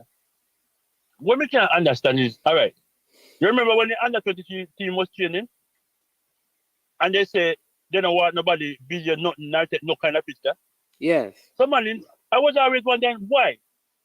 Because if you have a team, any team that run, people are always there taking picture, and you know, making videos and stuff. So I can't understand. Oh, you have a coach, you know, no interview at all. Apart from the one when do it when you come back from Dominican Republic. And I couldn't understand why you have a team and a national team. And you tell people they can't take no picture, they can't video nothing. So if the team are going to play a practice match, where you going to play it behind closed door? You understand? Because I couldn't understand that money. And that's a part of the problem when they don't respect people. You understand? It's like maybe they say it's a private organization or they do things privately, but me can't understand, man. Oh, you have a national team. And you tell people they can't take no picture, no video, not all right team. So you know what? Nobody see players them. Or you hide. You understand? Man, that's something where me couldn't understand. We can't understand it. Even up to now, we still can't understand why they do that. Listen, let me say this. I can understand because there are certain parts of your session you don't want to go on. Like, you know, before you play a tournament, I wouldn't want my tactics to be out there, like things I'm working on to be out on any platform. I can understand. But a practice game, I mean, given this time, I don't know if you're playing a practice game, what sort of restriction should be there, right? So that I agree. But here is where you and I totally agree. And I think a few weeks ago, I think JT was making this point. I was saying to him that I don't have an obligation to, right? But it is absolutely necessary that in every contract, there has to be some sort of schedule, press conferences, more than one, that are expected to be done by the coaching staff, not just the head coach, but the entire coaching staff, where question can be asked about the squad selected and the coaches who have been called. At the end of every tournament from our national team, there should be contractually a scheduled press conference and an evaluation taken by the technical committee, and those are made public except in the case where it's going to be affecting a person's character. For example, I don't want him to come and say the coach cost too bad. I don't want that. But what I want is that, listen, here are some of the reasons. In terms of tactics, the coach would say he got a 4 out of 10. I think something like that needs to be done. Yeah, I totally understand that. And I totally understand, like, if you have a training session, you don't want to know people put out your tactics or whatsoever. But money, to me, it just seems like they have no respect for Jamaican people. No respect at all. And even if you're going to do that, at least say explain, say you can, all right then. You can video certain part of the, when you have a conversation with the players them and so. But money, what kind of secret you can have, like some kind of secret team in your bill? Nobody can take no picture, nothing at all. Yeah. No video, nothing at all. And because every other team play practice match. And if you play practice match, listen, obviously to company TV. Listen, I'm telling you, listen, there's an under 17 coach appointed, and there's nothing. There's no newspaper. It's people on YouTube who have come out and said, yeah, this person, YouTube, I can tell you that. No newspaper article, nothing. There's no announcement from the GFF on any website to say that, and so we appointed Marion Garden as our under 17 coach. Nothing official. No press conference, nothing. We don't know who his assistant coach is. You know what they did it for? They did it for the girls under 15 team because they were appointing for the first time 2 young women, Tashana Vincent and Alicia James, I think her name is. I may get the second name right. And they made a big thing that for the first time they were having an all-female coaching staff for the under 15. And here's what. They had appointed Marian Garden before these 2 young ladies. Yet they did an announcement for the 2 young ladies appointed and not for Marian Garden, as if it is a secret, like you say in Tennessee. Man, we can't understand. So, what me I say, like, people can't do nothing at all. We like, everybody going to sit by and just make them just do. I say, man, we are talking about JP, but the Paris president, I feel that my biggest problem in our football. Because if you notice, people talk about the JP. The JP has a big problem too. But I think the Paris president, then just do things and nobody knows hear what them do. Then just like a secret business. And like that, a lot of influence about voting with who are voting who. And like if you do things to please a certain party. Man, I just feel like the whole structure, everything needs to change. Everything. Because you can't have like maybe 13, 14 people just control the football and it's like no improvement, but everybody just hold their position same way and nobody not say nothing at all to nobody. Everybody just like man, me just can't understand. Because remember last time when America failed to qualify for the last World Cup, everything's safe up. But with Jamaica, it's just like you just go with the flow. And people just take it like, just sit down and take it like, you know, I just like, oh, we can't do nothing at that. Yep. So, we are going to sit down and just make the man just destroy football and we just sit down and we can't do nothing. Peter made, listen, all of us have to do what we can do. And I think Ryan said it earlier and a couple other persons said it and Cranky said it too. Peter said it that, you know, we have to take some actions. And part of it is probably to engage the Minister of Sport, the Minister of Sports. It is to engage, if possible, at this point, people from the Federation to engage them in a way where there can be something committed to on both sides. And it may also involve, like, person, like I said, the past players getting more involved, even if it's not involved with the GFF, but with football and begin to change it at that level, which gives them a greater influence in the populace that could shape our elections and those things. Because the truth is, you know, things are, if people were, for example, Tennessee, say you are from St. Thomas, as an example, right? And you go to St. Thomas and you sponsor Corner League in Bass, in License, in Morant Bay, you sponsor Corner League, and everybody say, what? You know what the people started saying? Yo, them man, they are good man. Here's what, those people will start project you as the person to lead the football. So maybe we need some people to start going into some of the parishes and start making these changes outside of what the GFF is doing. Run some Corner League, take on certain things. You understand me? And I always believe that's part of the, if you go back to the times of slavery, they didn't start by going up to the top. What they did, they went into the communities and they got this community leader right there to start the uprising, and it was kept there. I think Cranky made this point about operating covert. You go there and say, listen, here's what we want to do. We want to start and we want to change this. You see, we have a little community field. We don't have a community field, but the primary school have a field. All right, we're going to come up and we're going to set up something at the primary school, allow the primary school to have the community people use the field, but we're going to keep the grounds. We're going to put and those things. I think in the long run, that's what we're going to have to do so we can deal with the whole parish presidency issue, the federation issue, and have a voice in terms of how people are selected. Is it same? You know what? I don't know if people know this. So every 2 years, you know that every 2 years the under 20 tournament is kept. It's every 2 years.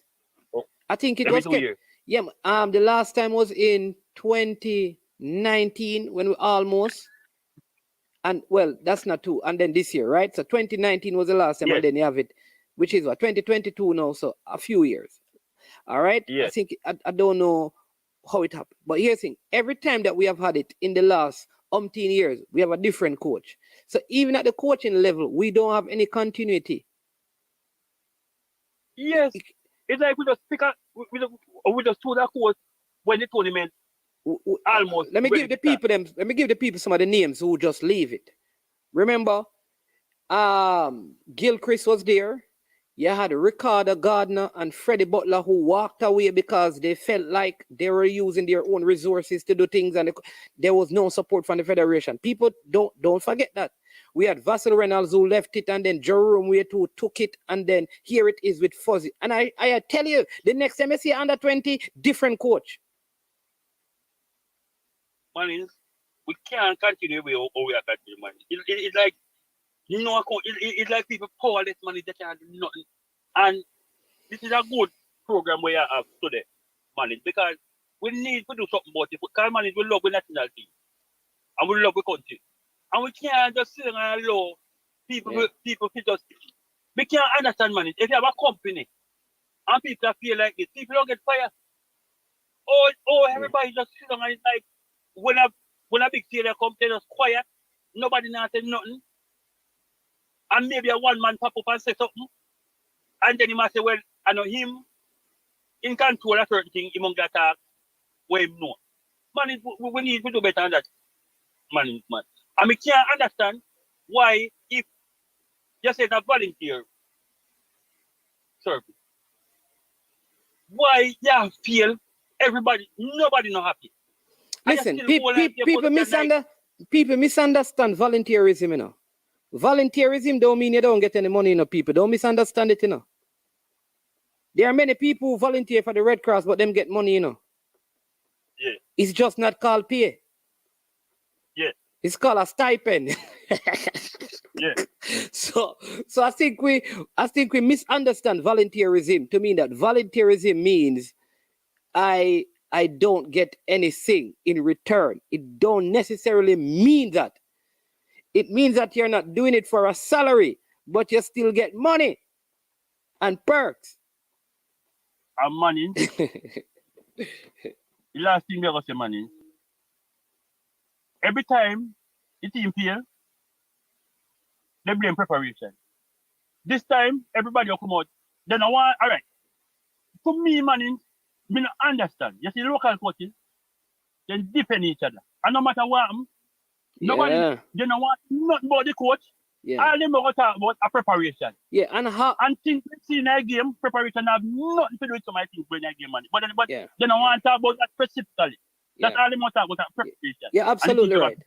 Yeah, absolutely a lot of teams enter the tournament, money, less prepared than Jamaica, and I play better football than what Jamaica play. You understand? Preparation is an important thing.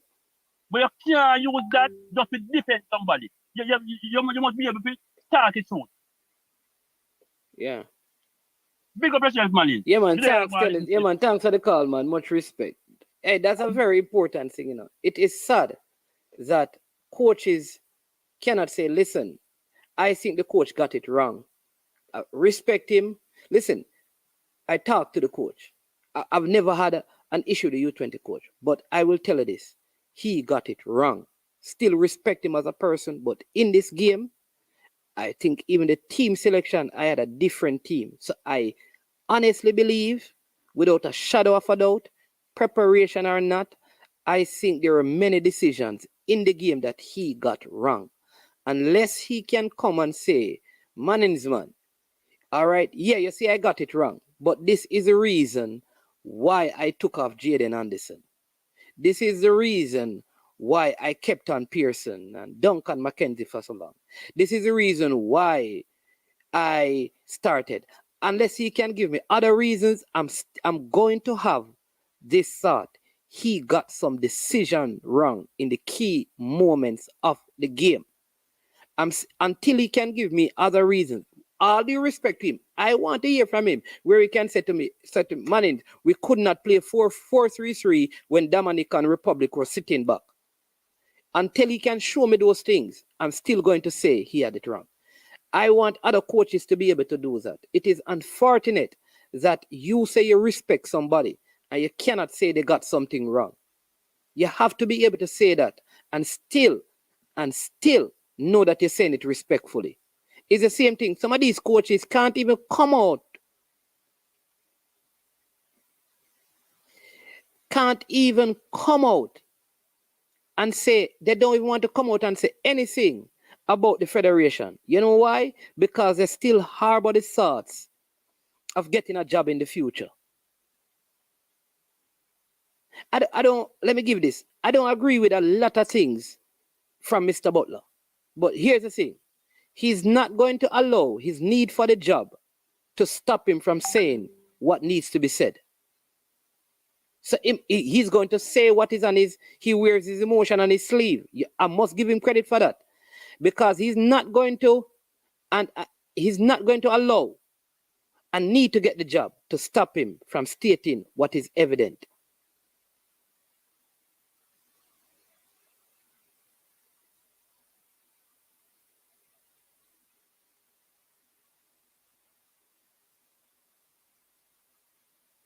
Right?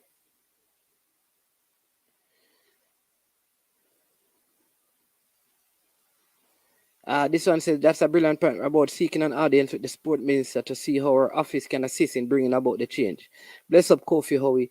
All right. The program no good. Can't win with a poor program, whether it is high or pro. Absolutely, Chris Wayne. RN says, Downsville 2020 Panam game team were called 3 weeks before the tournament and almost won the title. Yeah, even the team that Jerome Wade took to goal difference, causing us not to qualify. They weren't prepared. It was a long preparation. It was a couple of weeks before.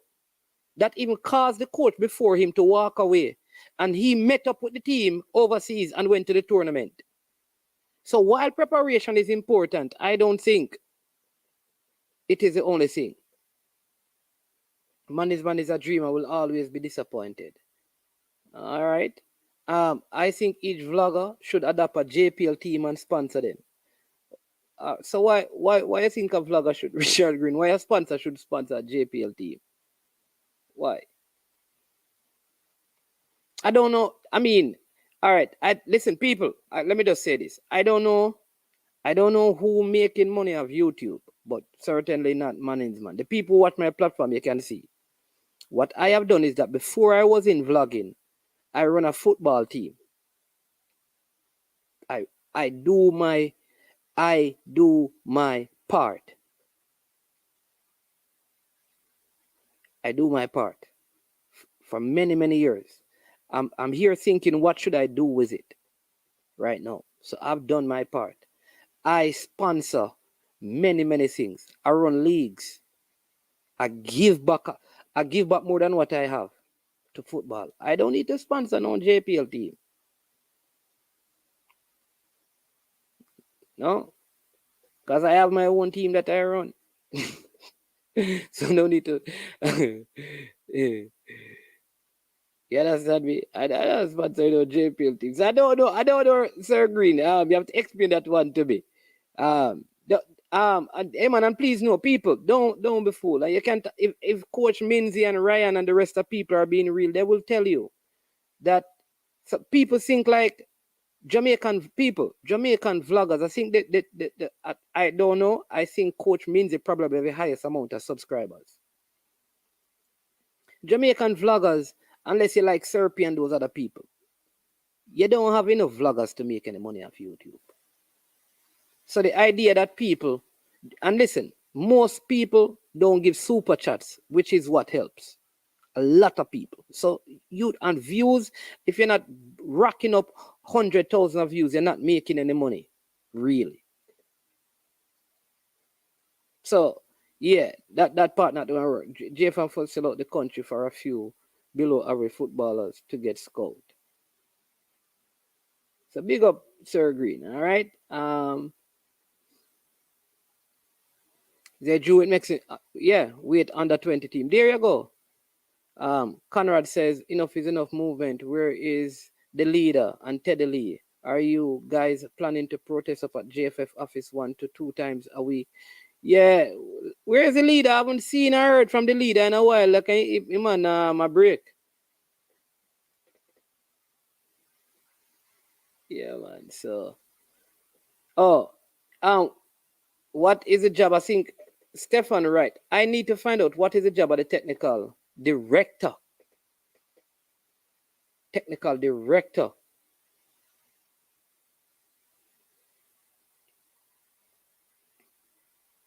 And where's the technical committee?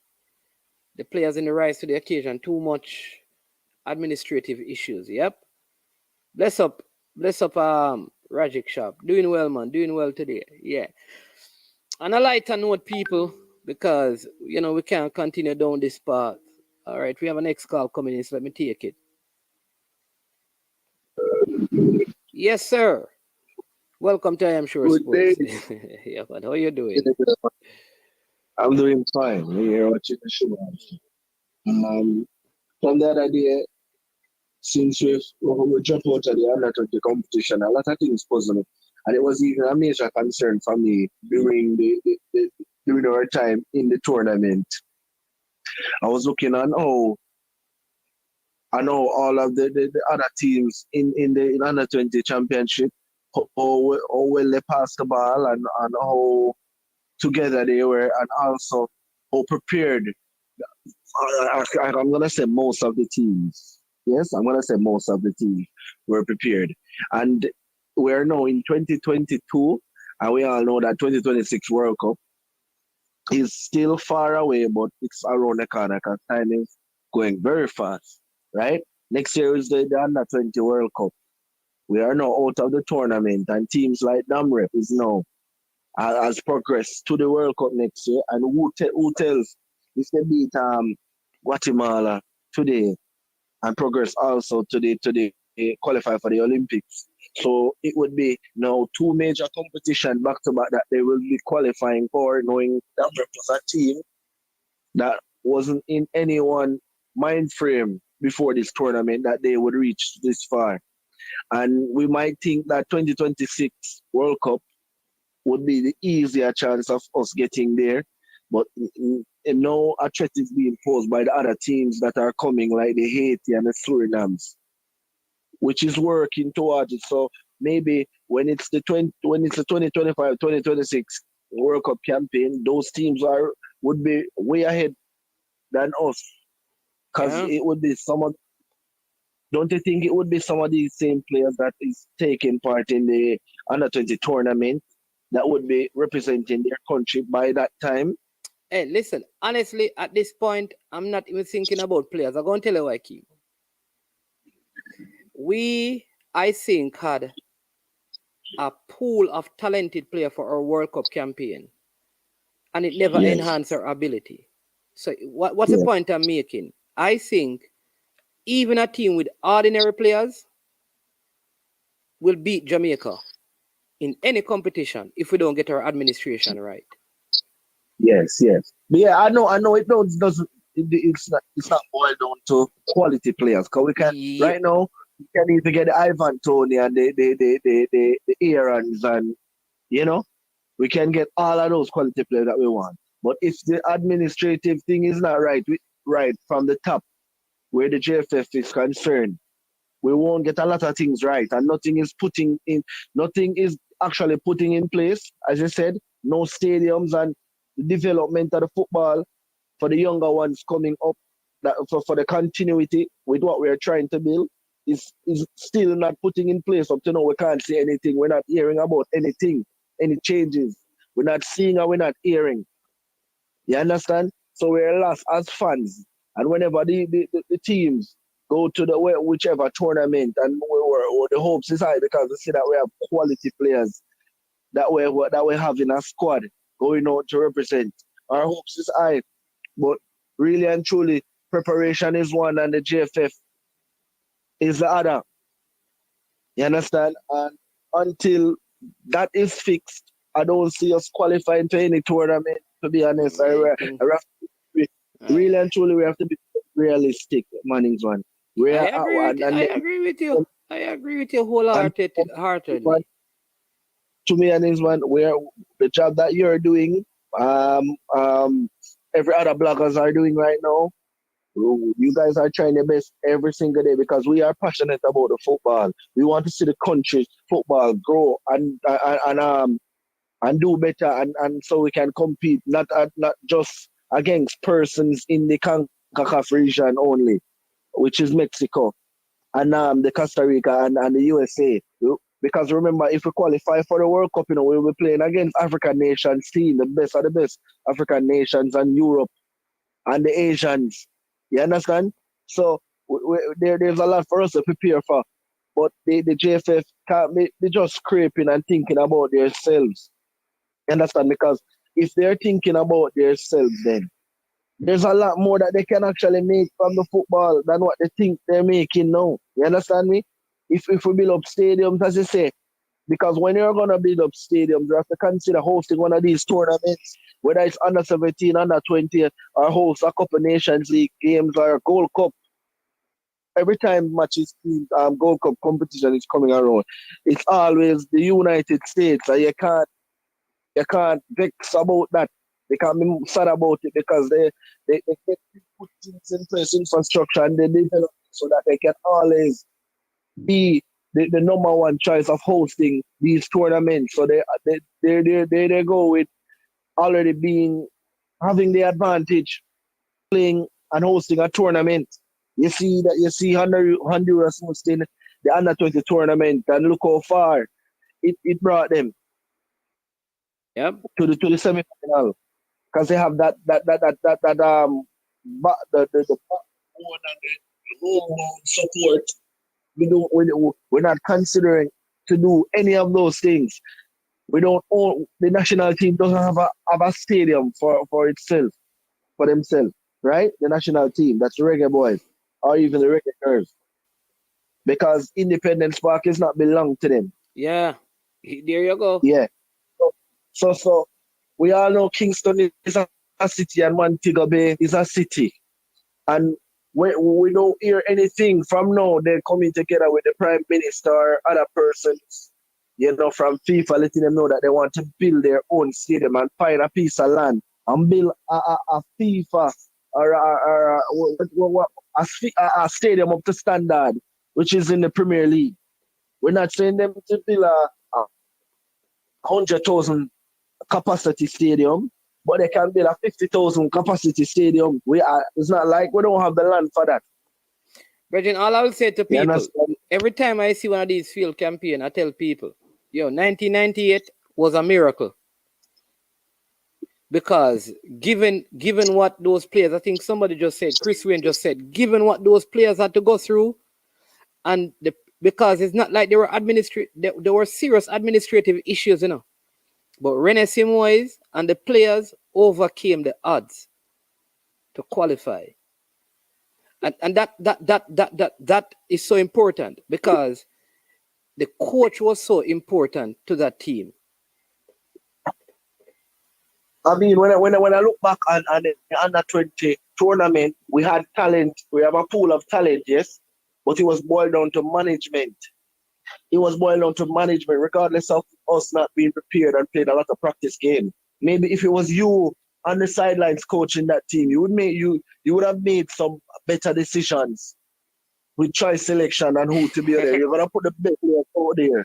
You're gonna put the best players out there at all time. Yeah. And it can't be that. It can't be that. It can't be that. We're talking about football now, and one of the reasons why. Let me go. All right, so let me just hold on. Sorry, I need to just say this because I just got it from somebody. Thank you so much. So the U20 tournament is every 2 years, right? Every 2 years. Yes. So it was 2017, I think. The coaches just keep changing from 2015. We have a different coach. 17, 19. 2021 it should have been, but because of COVID, it was put up to 2022. Yeah. So the next tournament for the U20, I think, if they go back to regular schedule, will be 2023. unless you're just going to change the cycle. And I guarantee you that we're going to have a different coach again. But go ahead, finish up, Carla.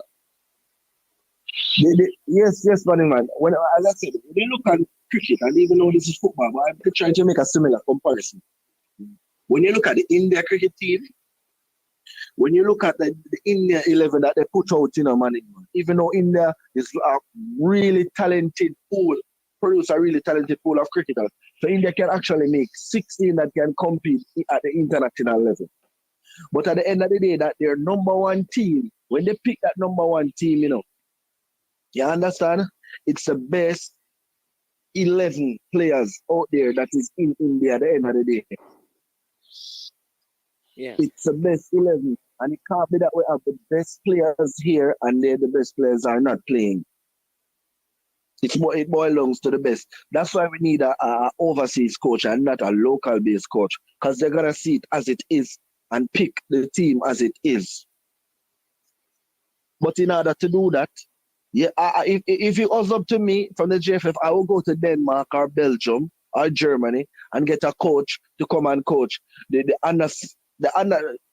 I won't do it like that. So for the youth team, I would have a youth team coach, and that same youth team coach will coach under 17, and he will have his staff.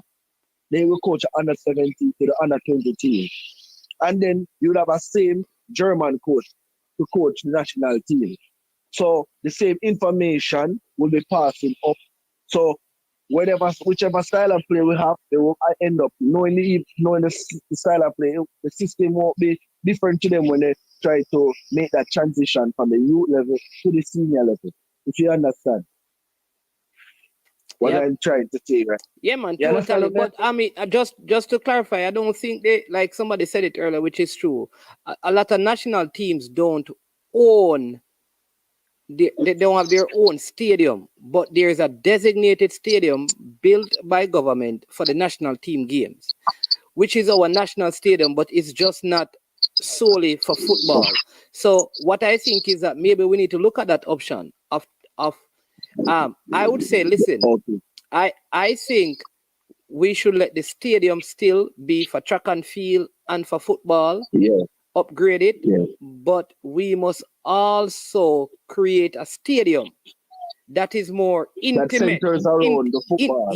Like a football stadium where the national team plays. That is more intimate. And what I mean by that, where the fans are actually, where the fans are not even Wembley, because Wembley sometimes you're far away. Like where we are closer to the action. Like the stadium in DC and those places in the States, very close to the action. You feel like you can touch the player at the sideline. All right. Exactly. Yeah, man. All right. Exactly. But yeah, man. But that's how we do it. Yeah, man. Thanks again. That's how we do it. Yeah, man. Yeah, man. Thanks for the call. All right, so people just got some clarity for one of the subscribers. Just sent me a text, and thank you for that. Saying that the U20, like I was saying, wasn't sure is every 2 years. And somebody was saying that the leader was TikTok. He said, "Do not mix me up, please. No fake account. One leader. The people have been saying what is going on with the whole enough is enough. If you and Teddy Lee have backed out of it, totally, right? And yeah, so they're trying to figure out that. So maybe at some point you can answer that. All right. St. Catherine should become a city and a modern stadium and hospital built there. Well, Portmore is going to be a parish. So let's see what they're going to do over there. I don't think formation is a problem. I view it is a lack of basic understanding of the game. All right, which comes back down to training. Awareness, pace of passing away from pressure, timing of runs, body possession, etc., etc. At this stage, it's difficult for the coach to correct these issues, right? So we need to get it fixed from the grassroots. Braxton, management question: the CONCACAF Nation League is a new. Did the JFF ever announce if they signed any contract with any company as it relates to the broadcast rights in Jamaica? I highly doubt that. Eagle Republic. Like I keep telling you, the federation don't speak to the people. And I want to know if the press officer is for the football or the press officer is for the national team. because the press officer don't seem to be connected to the female team. Mr. Bailey, Earl Bailey, seemed to be he seemed to work as a press officer for the national team. We need a press officer for the GFF. Leader says Jamaica people full of chat. Nobody want to protest. Okay. all right. So you hear that, people? All right. So tell them, leader, what you up to. Does person think that Duncan and Pearson had a bad tournament, or they played at their level based on their ability? We need a qualified Jamaican coach with an A license to run our program. Our problem is a lack of coaching knowledge. I believe this bias will be rooted out of that was done. If that was done, so what needs to happen is and everybody said, Arsene Wenger, international people said that our best coaches need to be at the lowest levels. The problem with us is that our best coaches wants to recruit players instead of developing players. So none of our best coaches want to be at the under 10 and under 12 level. You're mad. Man want coach man in cup. Why? Because that's more my name called up. Listen, in Jamaica, when you get promoted, you get promoted from one school to a next school. Really. So our best coaches need to coach. Our highest qualified coaches and best coaches need to coach our youngsters. So those things that Braxton is speaking about can be done there. Right? I am here movement. I have been on the radio. Read the way forward, but no one else wants to come forward. Most of the people afraid. Up to today, I was paged about my... You're paged? What do you mean that you're paged? Like somebody threatening you? I don't understand. Leader, you have to explain. And they're asking which station you're on. Man, leader get bigger now, people him off YouTube and on the radio. Yeah. All right. I want to. We have the final. We are in the final stretch of the broadcast, and I did have on it something that I've been doing that I've been getting a lot of positive feedback from. Just to end on a lighter note, because some of this has been difficult to deal with, right? So on a lighter note, we're going to go through, as you saw in the thumbnail, just some of Jamaica's top center backs, all right? And the persons who are on this list would have to have made a minimum of 10 full appearance for the national team as well.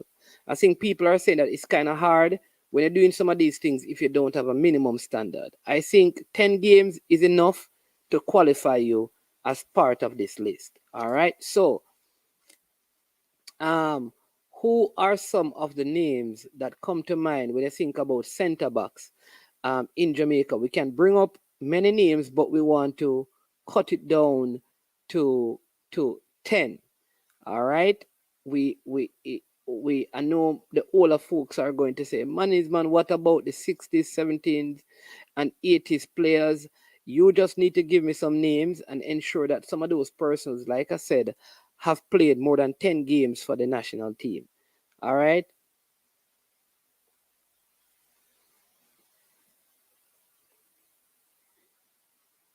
So they said the leader came out of hiding. Thanks to me. Oh, you call him out as TikTok.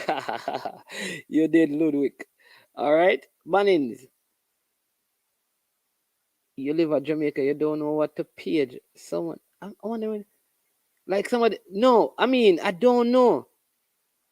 Did somebody call you and say, yo, leader, what go on, bro? Like, we love what you do, or like them page you, like them drip. I don't know. Like, was it aggression, or did they come in peace, or did they come in war? I don't know.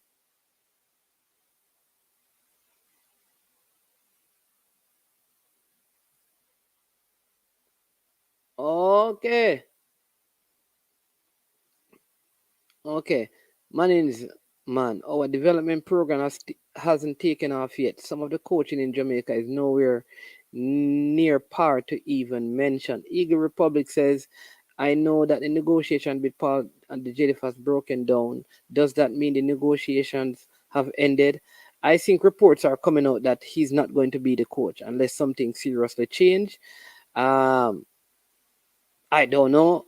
I mean, I don't know that Paul Hall is desperate, because if he were, he would probably come out and apologize. If he think he has anything to apologize for, the fact that he has not done any of those things don't appear that he's desperate for the job. So yeah. All right. So I was on Hits 92 FM. The GFF was not pleased at all as they tape the mainstream stations. Okay. All right. Anthony Carbett, yes. Portmore ballers need to see a public hospital to get parish such as a cemetery as designated market, a poor relief office, and courthouse would not hurt. Paul Hall is gone. There you go. Leader confirming that Paul Hall is not here. All right. So people, I have one name there, and the names that I've added, they are not in any particular order. So I'm going to share the names that I have, and then you can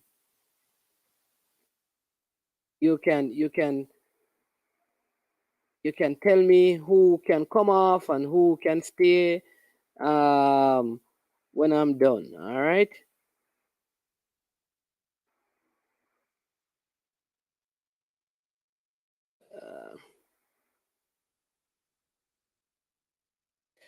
So again, one of the criteria is that they would have to have played more than 10 games with the national team. All right. So we have some names. These are some names. A lot of these names are more recent players. So players there's no player from the 60s or 70s. Yeah, we have players from the 80s. All right. So excuse me. So let's see. We have players from England, from out of England, America, all of that. So let me share the list with you and let's discuss this. All right. Some of the top center backs. And these would have played for the national team. All right. So these are the names that we have so far. So please tell me.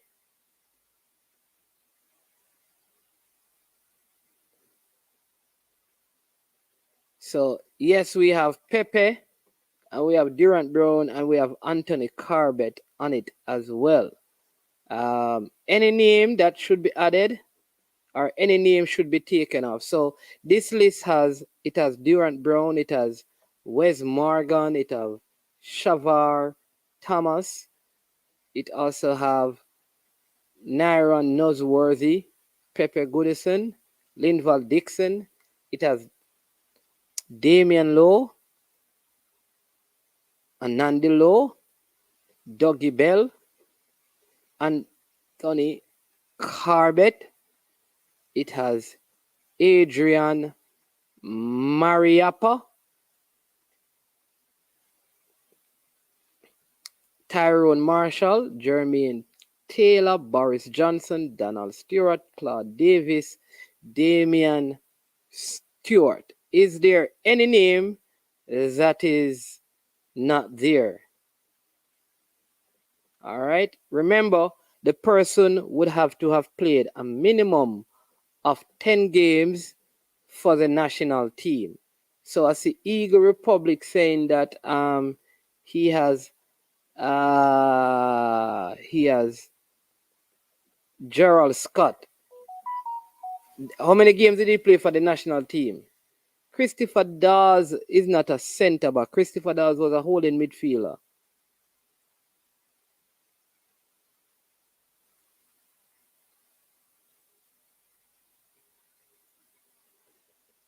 All right. Marvin Hagler Wilson. All right. All right. Leader says Marvin Wilson and Linval Wilson. This is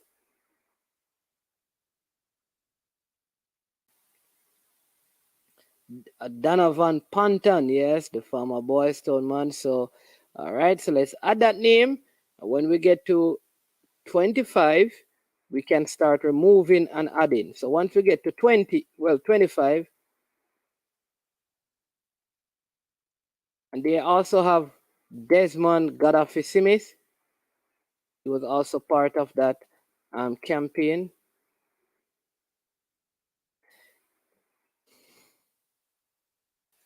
So once we get to 25, we have to take off and put our names, right?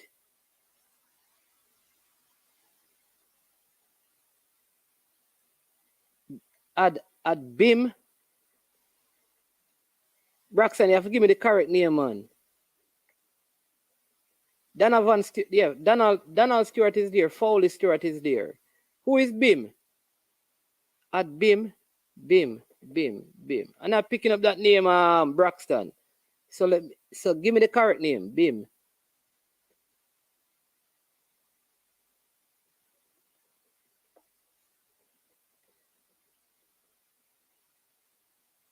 Oh, Bauer Hines. Who is? All right. Yeah. Andrew Bauer Hines. All right. So we'll remember when we get to 25, we're gonna have to take off names. Who is BIM? Braxton.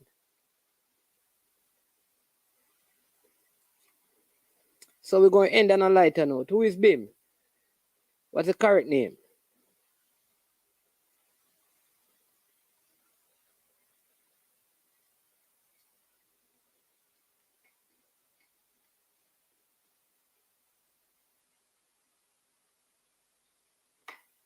Julian Lakeman. Hey, listen. I would be absolutely surprised. I don't think Whitmore is going to work back with the JFF. Even if the JFF wanted him, Whitmore ain't working back with them. Listen. I don't think Tapa want to have anything to do with. That's me. I could be wrong, but I don't know where those things are coming from. But yeah, I think Tapa kind of done with this. That's me. So I don't know. All right, yeah, man. Mark Hagler is there. Braxton, who is BIM? I don't know who is BIM. Saying BIM. Anybody know who is BIM? Footballer named BIM. We have 22 names, but we need to get this down to 10. Jeremy and Taylor is there, man. Yeah, man. Jeremy and Taylor is there. Jeremy and Taylor. Let me show you Jeremy and Taylor. I already have Jeremy and Taylor there, man. Frank Sinclair never really played center back for Jamaica still, you know. Frank Sinclair. See the Jeremy and Taylor is there, man.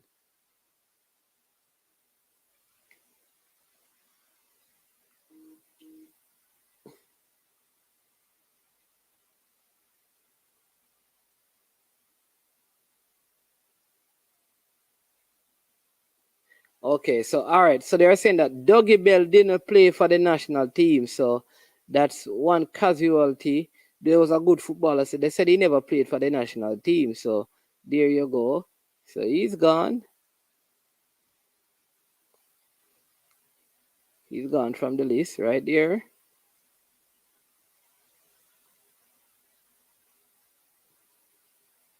Yeah. Marco McDonald. Yeah, from a Tivoli Waterhouse, man.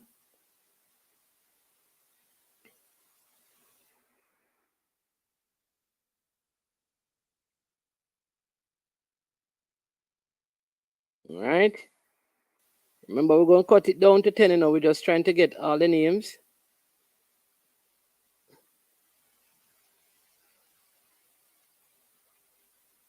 Yeah, man. Tatty Brown is there. Anthony War, Chris War. Is Clifton War, yeah. I know Clifton War, all right.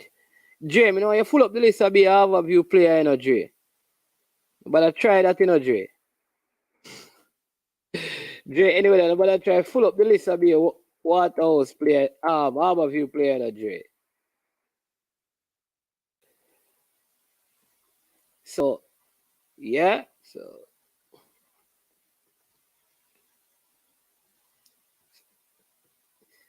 so remember, we're gonna also cut the list down to 10, but we're trying to make sure that we have as many of the names as possible. And then after that, we can start taking names off. All right. So it looks like we have covered most of the names, right? All right. All right, Dian Messi Wilmot. I wasn't sure that he had played enough game.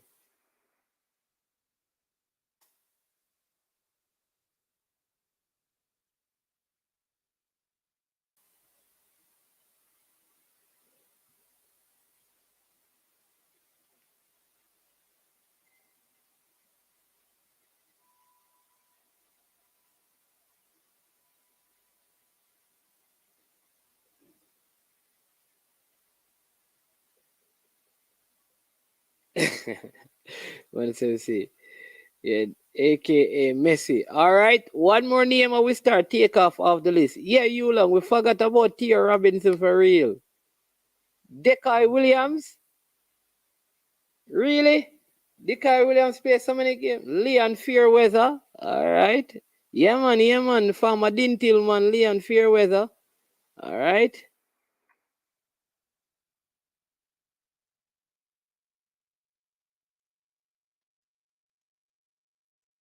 All right. So now, people, any name that you call, no. Claude Davis on it, man. Claude Davis on it. Dekai Williams. So if no, we have 25 names. We're not going more than 25. So if you give me a name that is not on the list, tell me who you're taking off. So who you're taking off, Brian, to put on Dekai Williams? Because that's where we're at right now. Do you think he deserves a spot? O'Neal, Bigger Thomas, O'Neal Russell. All right. So remember now we're at 25. So Lloyd, who are you taking off to put on O'Neal? Brian, who are you taking off to put on Bigger? Bigger, yeah, Bigger. Although Bigger was a CDM, you know.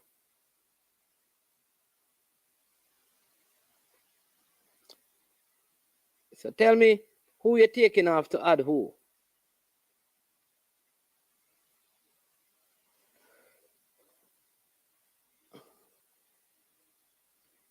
Yeah.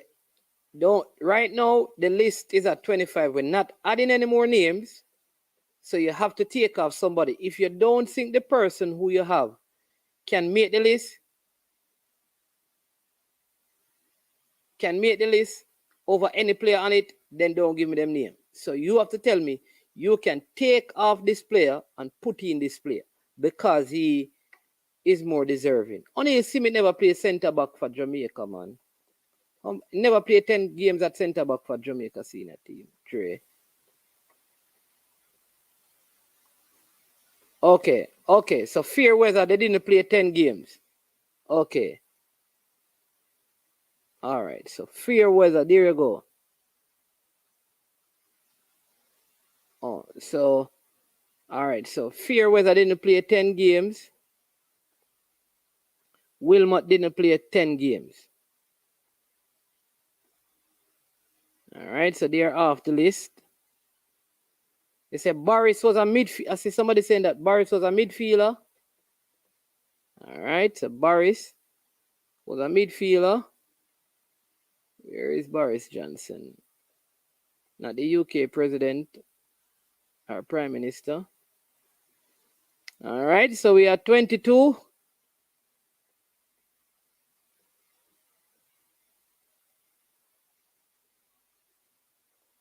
So, yeah, man, see, I took off Boris. So now we are at, I took off Boris. Yeah, man, so I took him off the list because he was a midfielder.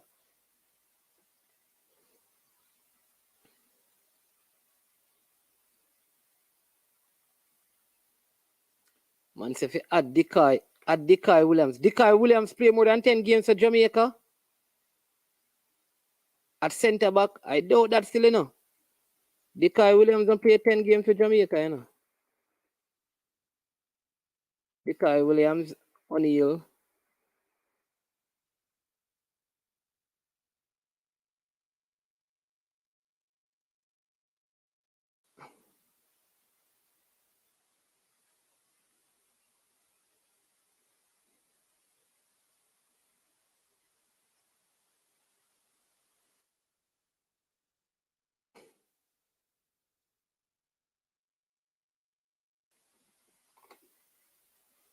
I doubt that Decoy Williams played 10 games for Jamaica.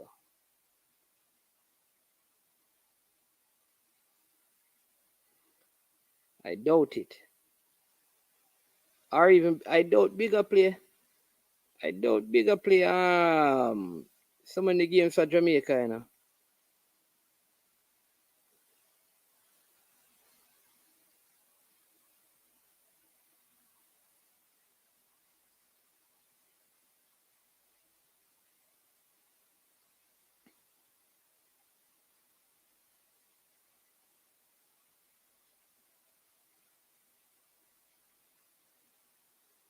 Oh. Okay.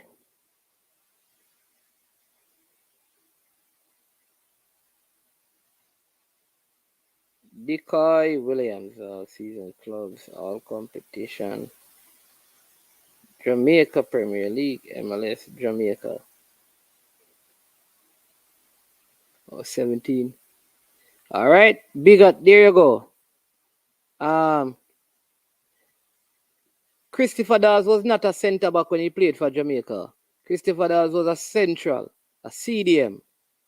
All right. So bigger play CDM.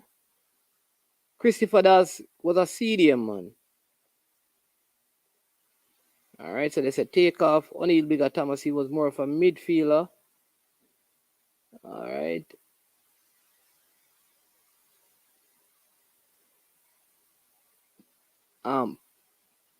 Panther Clifton War. It's a Clifton War is off. So cut the list again. So we're back to 22. Who again? Let me see.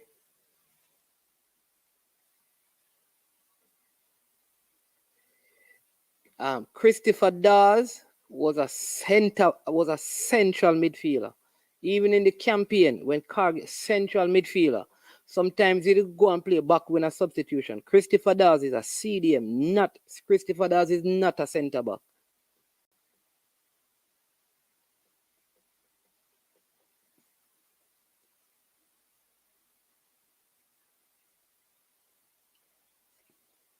All right. So big up Kevin. All right. So yeah. So people, we need to get the list down. So it seems like everybody have Durant Brown on their list, so he stays on it. Does Wes Morgan keep his spot?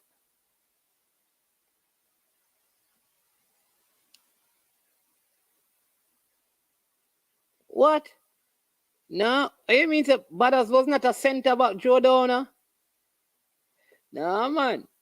You mean that Anthony Corbett?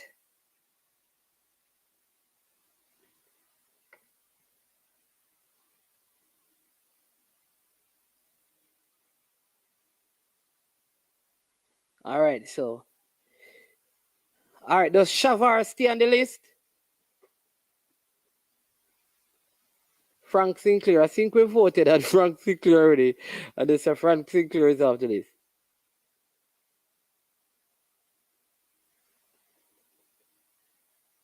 Oh, boy. All right, before Simoes. All right, somebody just said Michael Johnson. Michael Johnson. Shavar out? Whoa. Okay, they're saying, hold on a sec. They're saying, whoa, that is very surprising. They're saying Shavar. Okay, let's work with the people. That's very surprising. Whoa. But it's a Michael Johnson.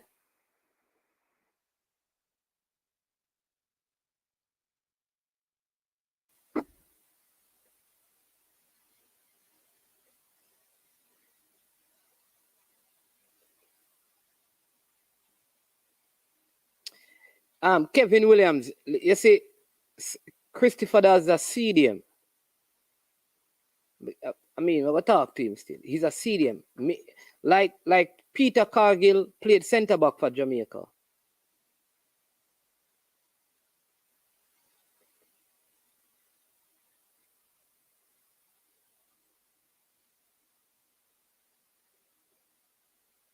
So he may have. Yeah, man. Johnson never played enough games because you have to play over 10 games. That is true. Johnson played a few games for. I don't even think Marco McDonald don't play 10 games for Jamaica, you know. So I think he's going to.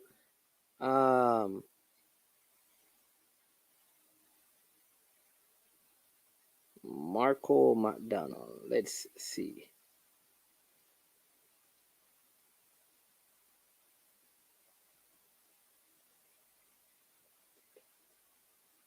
So you want to make sure.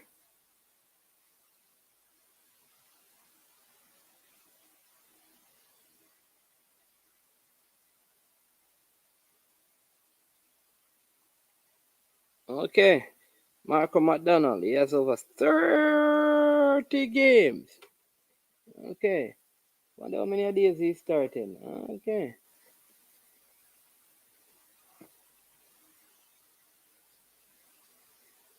He played 3 World Cup qualifiers. Okay. All right. Marco McDonald.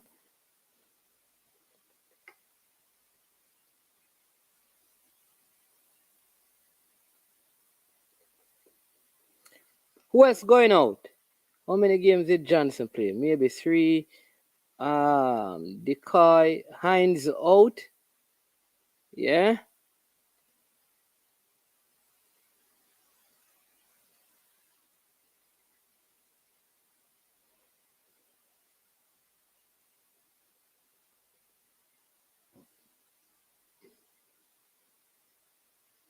All right, so the leader is saying that Andrew Bower Hines. Okay.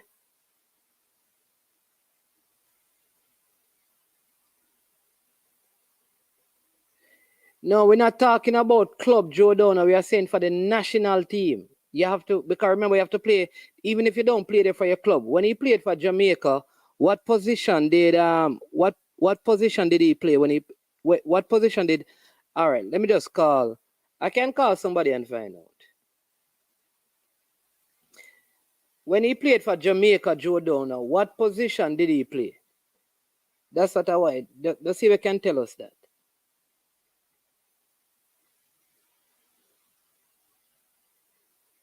You see, I did not, I said to you before the game, I did not, for this video, I did not get anyone to tell me who the players are from the 60s and the 70s. So if you know them and know how many games that they have played, and they have played more than 10, give me those names. Because unlike the other videos where I do talk to people and get the info, I did not get any info on the players from the 70s and the 60s. So you can, I said that, man. All right. So if you can give me those names. No problem. All right. Yeah. So, yeah, let me know, people. Let me know. Because we don't have a lot of time left,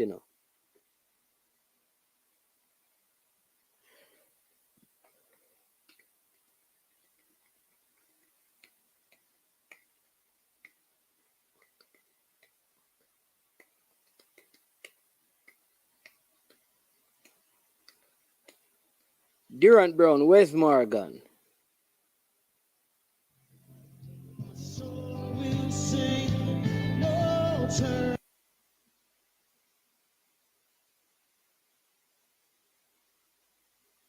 Okay, so all right. So Jordan, what you're saying is that Anthony Corbett did not play center back for Jamaica. All right, I'm gonna work with that, I'm gonna work with that because you were a part of the team.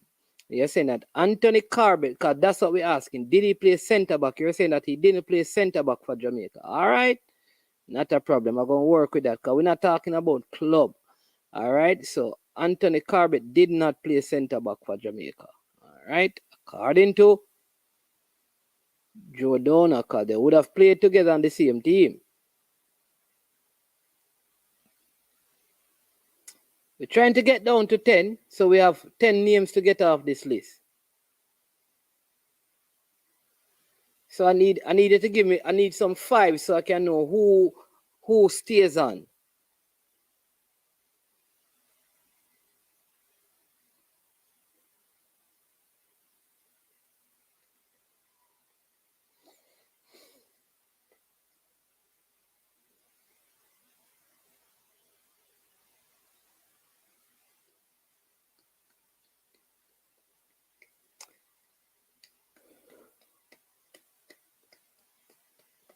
Come people, give me some names that can't make the list now.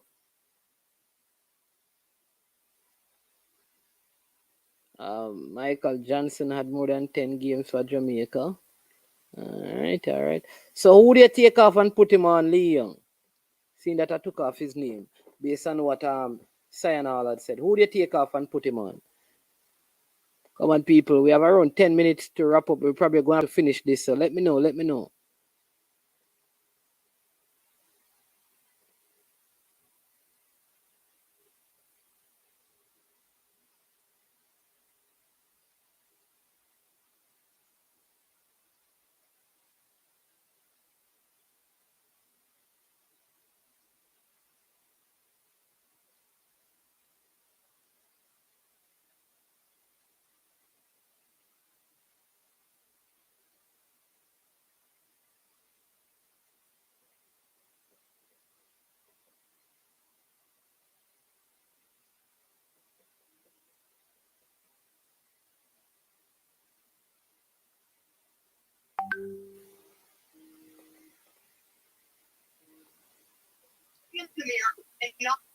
Yes, sir. Man, please read my comment good. Yes, he did play centre back for Jamaica. I was saying when he made the national side, he did not make it playing centre half, but he did play centre half from the Caribbean Cup team. Until then, he did play centre back. Oh no, man. This comment says defense he played, but he did not make the national team playing centre back. So yes, he did not make the national team playing centre back, but he played for this national team at centre back. Okay, all right. So he did play centre back for the national team. Yes. Remember the Gold Cup that we win 1990? He was a skipper, and that's where he played. Right, that's what I was saying. That's what I was saying, But you said that because when I said it, that's why I had to ask over and over. No, I was just saying he's a natural midfielder.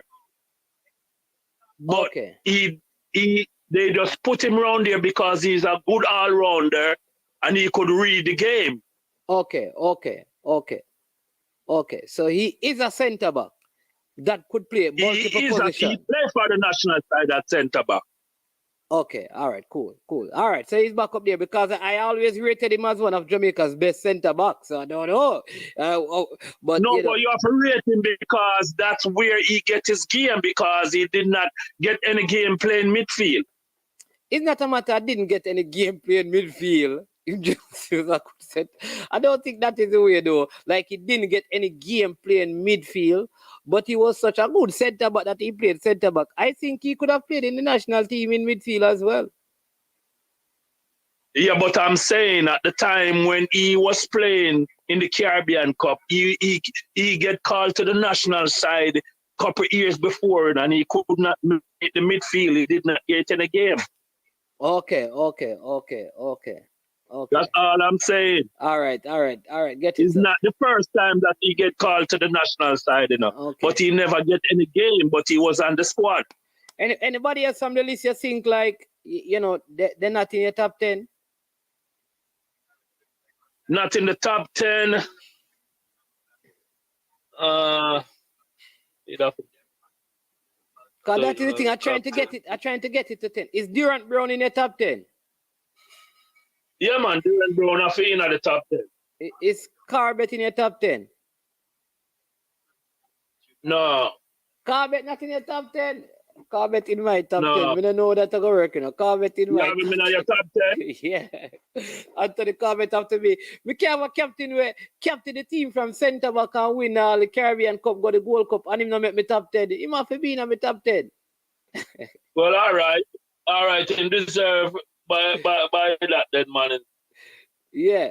What about Pepe Goodison? Yeah, man, Pepe are not supposed to number one. That's all. Okay. So Pepe in yours. What about Onandi DLowe? Number two that are one, you know. All right, who again do we ask about? Okay. Some persons are saying Bower Hines shouldn't be on the list. Yeah, Bower shouldn't be on that list neither. He shouldn't be on the top 10. What about Donovan Panton? He makes a top 10? Panton been playing for many years, but he was not a consistent player on the team. He was in and out. Okay. All right. So what about Mark Hagler Wilson?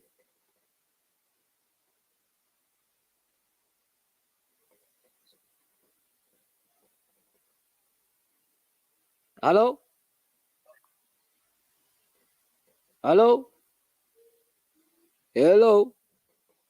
Look like we lost Joe Donor right there. Look like we lost him, people. All right, so no Lee Young, we're not going to do that. All right, so yeah, so people, who is the top 10? We still have to get rid of 10 names, you know. No, and they said that. Bower Hines, yeah, I think, yeah, Bower Hines.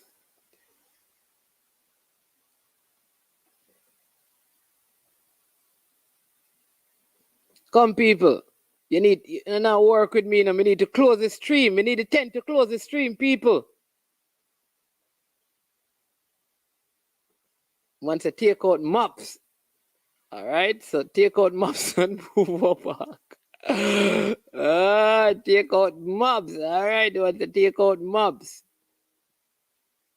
All right. And, all right, so, all right. This getting down. All right, as I said, Dikai Williams off the list or on the list?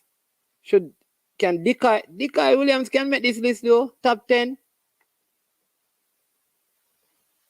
Oh, I think Lee Young said remove Dikai Williams. I think and Leader said that as well. So Dikai, hush my brother, but I said go.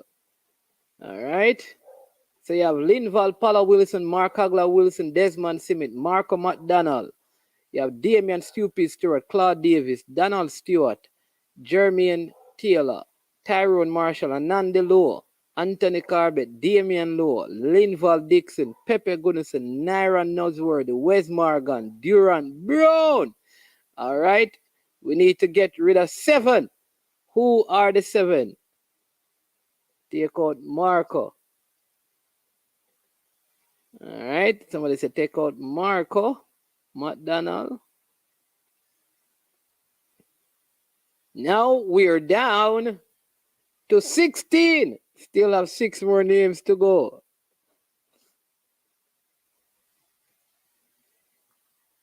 Who said that? Kevin Williams. Who said Onandi DLowe make him name as a come on, man, in the World Cup campaign, man, the centre back Onandi DLowe play no man. Come on, man, all in Mexico, man. They are talk about, man. The centre back, man. Kevin, man. Come on, man.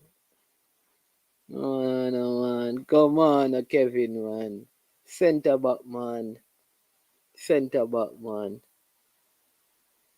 Take out Paula Wilson. Not Pella Wilson.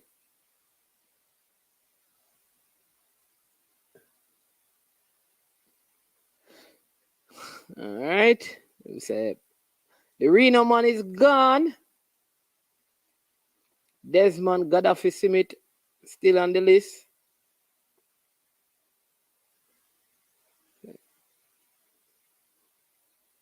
All right, who again? Man, they remove the Reno man. All right.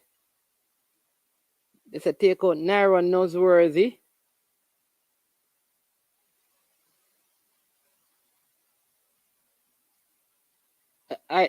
Man say, I like Damian Lowe, but take him out. All right, so let's take out. It's a take out Nyron Nosworthy. All right, 4. 4 to go. Oh, you have Donald, you have Foley, Donald Stewart. Oh, them say take out Jeremy and Taylor. All right. There you go now. See it come over on one page, you know. Durant Brown, Wes Morgan, Pepe, Linval, Damian Lowe, Anthony Corbett, Onandi Lowe, Tyrone Marshall, Donald Stewart, Claude Davis, Mark Stewart, Damian Stewart, Mark Wilson, and Desmond Gaddafi Simit. 3 names to come off the list, and then we have our top 10.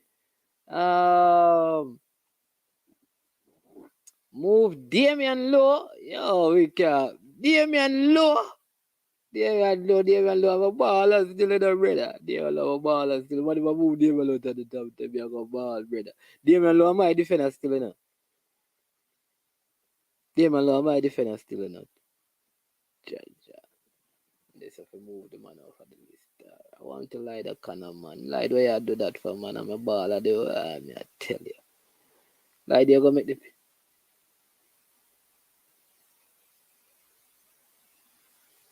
Oh, them all right. Them say all right. So them said that Damian Lowe, Onandi didn't play 10 games at centre back. All right. So let's take out Onandi and put back Damian here, man. Cause me have to find a way to keep Damian on the list. You understand me? Onandi Lowe, them say play forwards, right?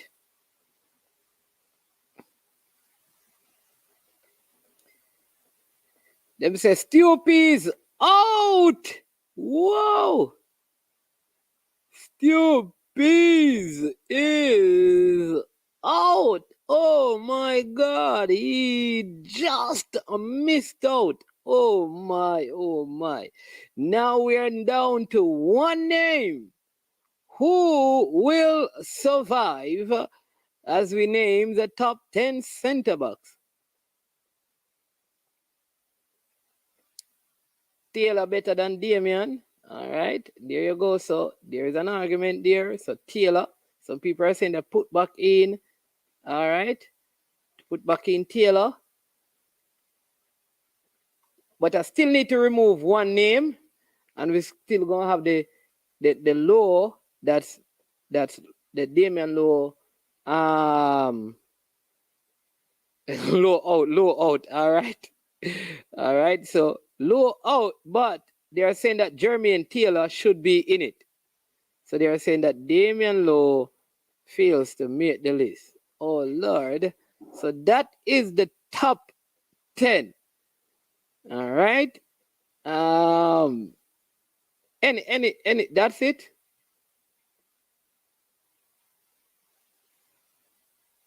Yeah, man. Pala is out, man. So the center backs are Durant Brown, Wes Morgan, Pepe Goodison, Linval Dixon, Anthony Corbett, Tyrone Marshall, Donald Stewart, Claude Davis, Mark Hagler Wilson, and Desmond Gaddafi Smith.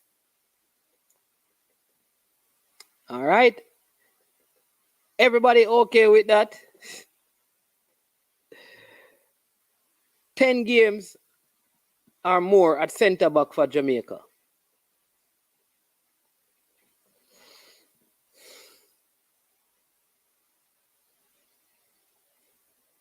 So, okay, some people are saying that take out Donald Stewart and put in Jeremy and Taylor. Is that what we're saying? Because Sham 6 is saying that. But Sham 6 is saying that Jeremy and Taylor was a more established centre back in the Jamaica team than Donald Stewart.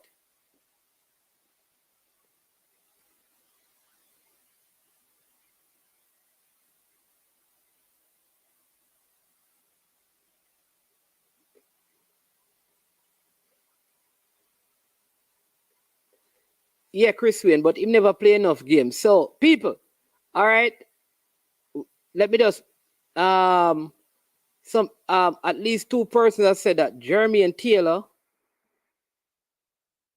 played more for the national team as a centre back than Donald Stewart. and played better and had a long career overseas. Foley, oh my lord, Foley, all of the center back them like the man them. The one they remove all of the center back them will be like, there you go. All right, so how does that list so now? Is that better?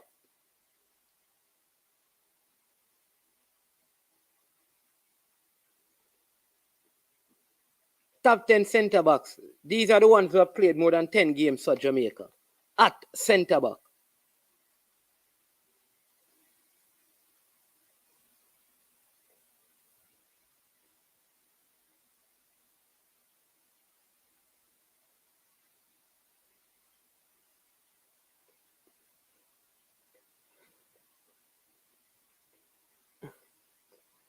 Why was Brown? Did he play 10 games playing for Jamaica? Durant Brown? Yeah, man.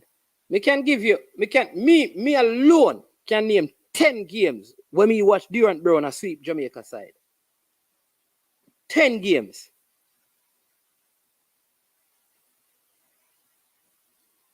Me alone can give a 10 game with 30 play center back for Jamaica. In a back three.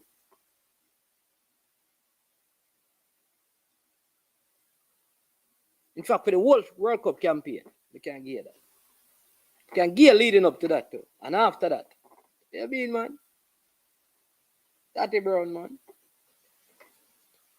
Hey, lied, I know me. A Braxton Irie, so we take out Foley, my brethren. A Braxton Irie, so we take him out, and put in the St. Thomas man, because you know Braxton is a St. Thomas man too, so you forget a St. Thomas baller in there. So you don't have to go work out the one that we don't get involved. Simon Ford. No, I don't remember that name, Leon. So, but is that list? I think that list is good. Durant Brown, Wes Morgan, Pepe Goodness, Linval Dixon, Anthony Corbett, Tyrone Marshall, Jermaine Taylor, Claude Davis, Mark Agla Wilson, Desmond Gaddafi. You have some aggression, you have some smarts, Portland, yeah. You have some smarts, you have some, yeah. Yeah, you have some aggressive defenders in there, some intelligent defenders. No, man, Badders is in there, man. No, Badders is in there. It's not in order, we don't have them in order, but Badders is in there, man. Anthony Corbett is in there, man. All right, list good. All right, we need 5 thumbs up for the list, and then we done this list. We save it to we catalog, because what we're going to do is same time we create all the lists of the position them now. We can find a list with the top, the Jamaica best 11 for all times.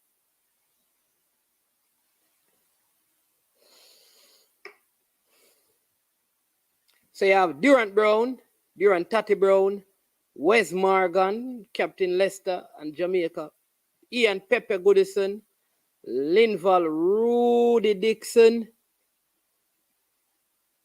Anthony Badders Corbett, Tyrone Marshall, Jermaine Bim Taylor, Claude Davis, Mark Agla Wilson, and Desmond Gaddafi Smith. Yeah. All right. There you go. Yes, sir. Desmond Gaddafi Smith. Joe Donna then all the way in the campaign, man. The man never all playing at the campaign and all of them competition, them, man. Yeah, man.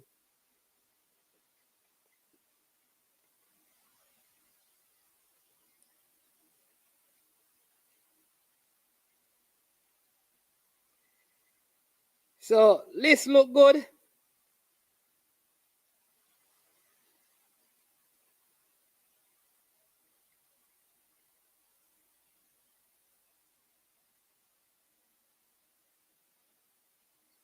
Let's look good, don't it?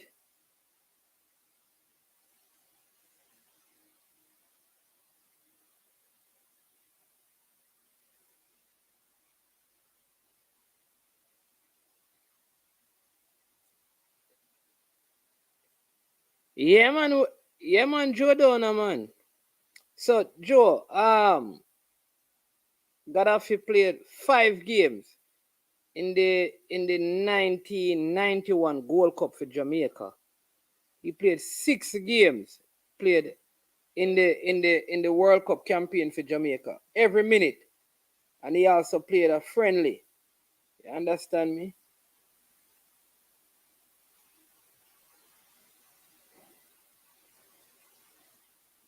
Yeah, man.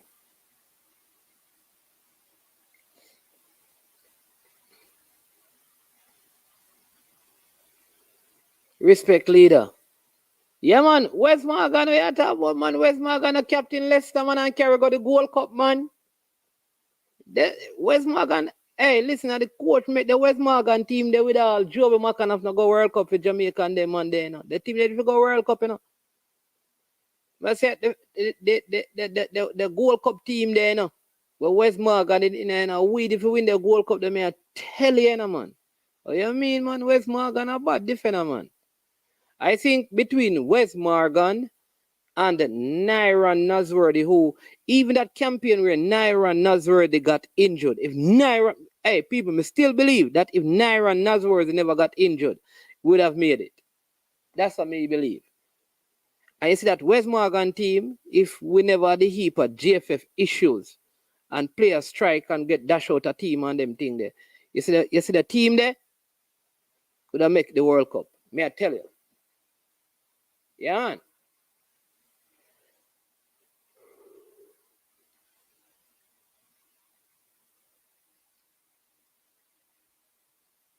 So that is the list, people. Top 10 center backs, center half.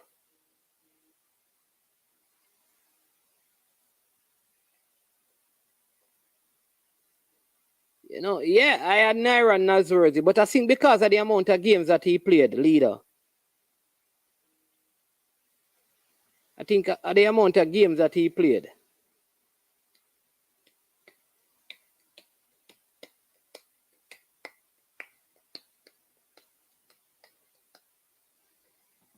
All right, so people, that's the list. Shams, you're too late, man. Shams says Mariapa over Simis over this, man. God.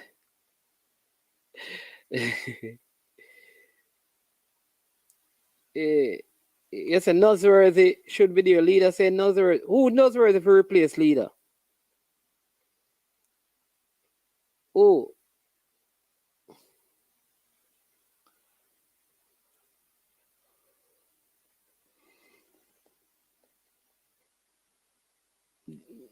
But like this, and we have got debate that who Nasworthy should come on for and who Maps should come on for. Rump with who Mariapa should replace? Yeah, man.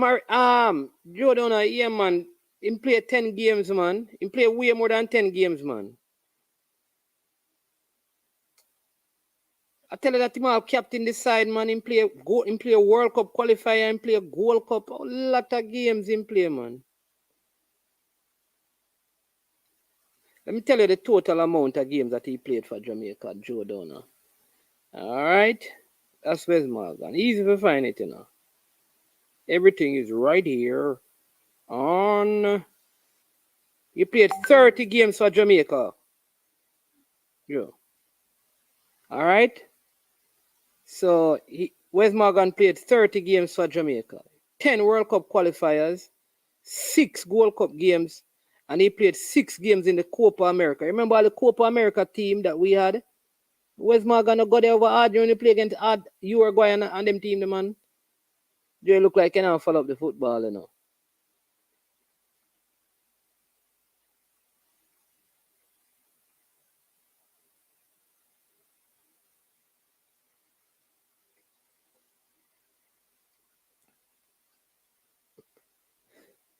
Yeah. All right. You going to take out Mark Hagler Wilson and put in Adrian Mariappa? Mark Hagler Wilson, we win all Gold Cup, Shell Cup with Jamaica. Mark Hagler Wilson, huh? You have to justify that, man. You can't just take out the man say no leader. And Dre, anyway, that say if you take out the money, I've got to put add in back Foley. You know, I had Shavar on the list, and the people themselves Shavar not make the top 10. Because I had Shavar, because Shavar are captain Jamaica too, you know. But they, yeah, they say he doesn't make the top 10. But who they take out Chris Wayne and put in Shavar? 5 minutes before we close the show.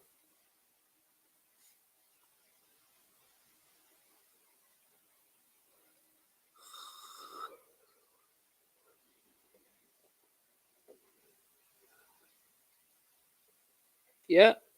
So leader, you have to explain the one there.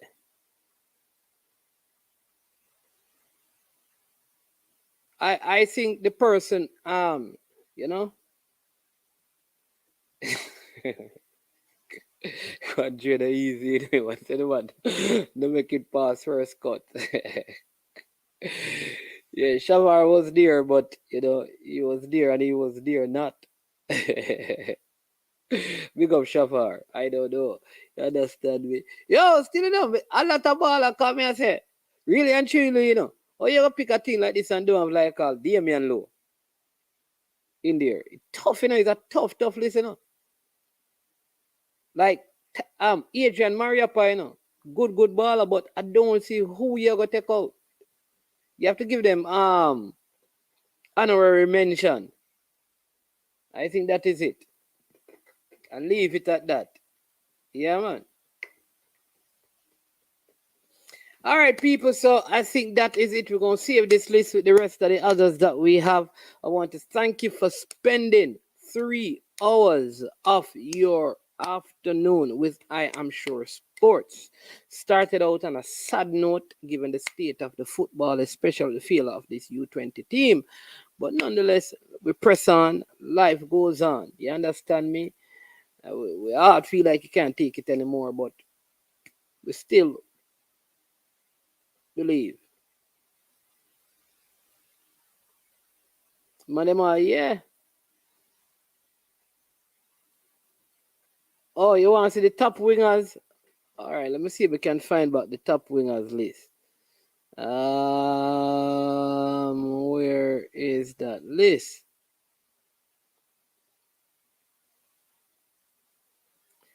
All right, just so you, Joe, don't I mean top 10 wingers.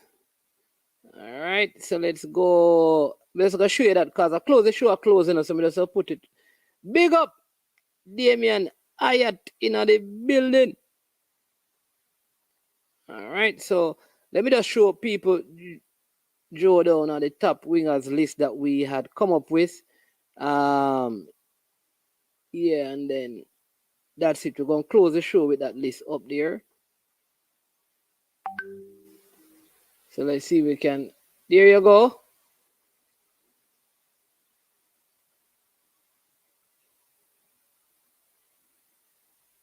I think those are the names. Diego Gordon, Lindy Della Pena, Bob Clark, Bob Campbell, Errol Lewis, Errol Blake, Wendell Downsell, Jermaine Johnson, Arthur Latimore, Ricardo Fuller, and Dennis Hutchinson. Those are the 10 names.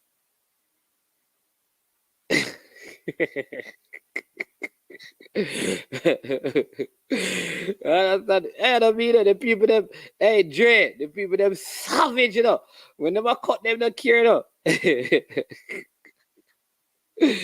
Yeah, man, bless up project. Dre, when the people them cut name, them not care, bro. Them not care. Them cut some name. The man them say Walter Boy, not a winger. Forward him off the play for the list. The man them cut all Dean Richard.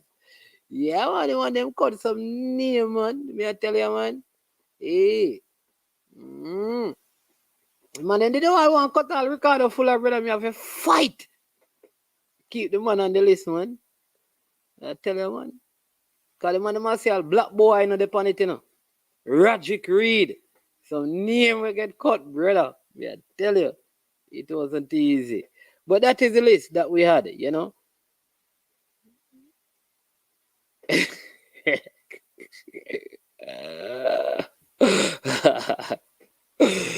see, I'm married from all this.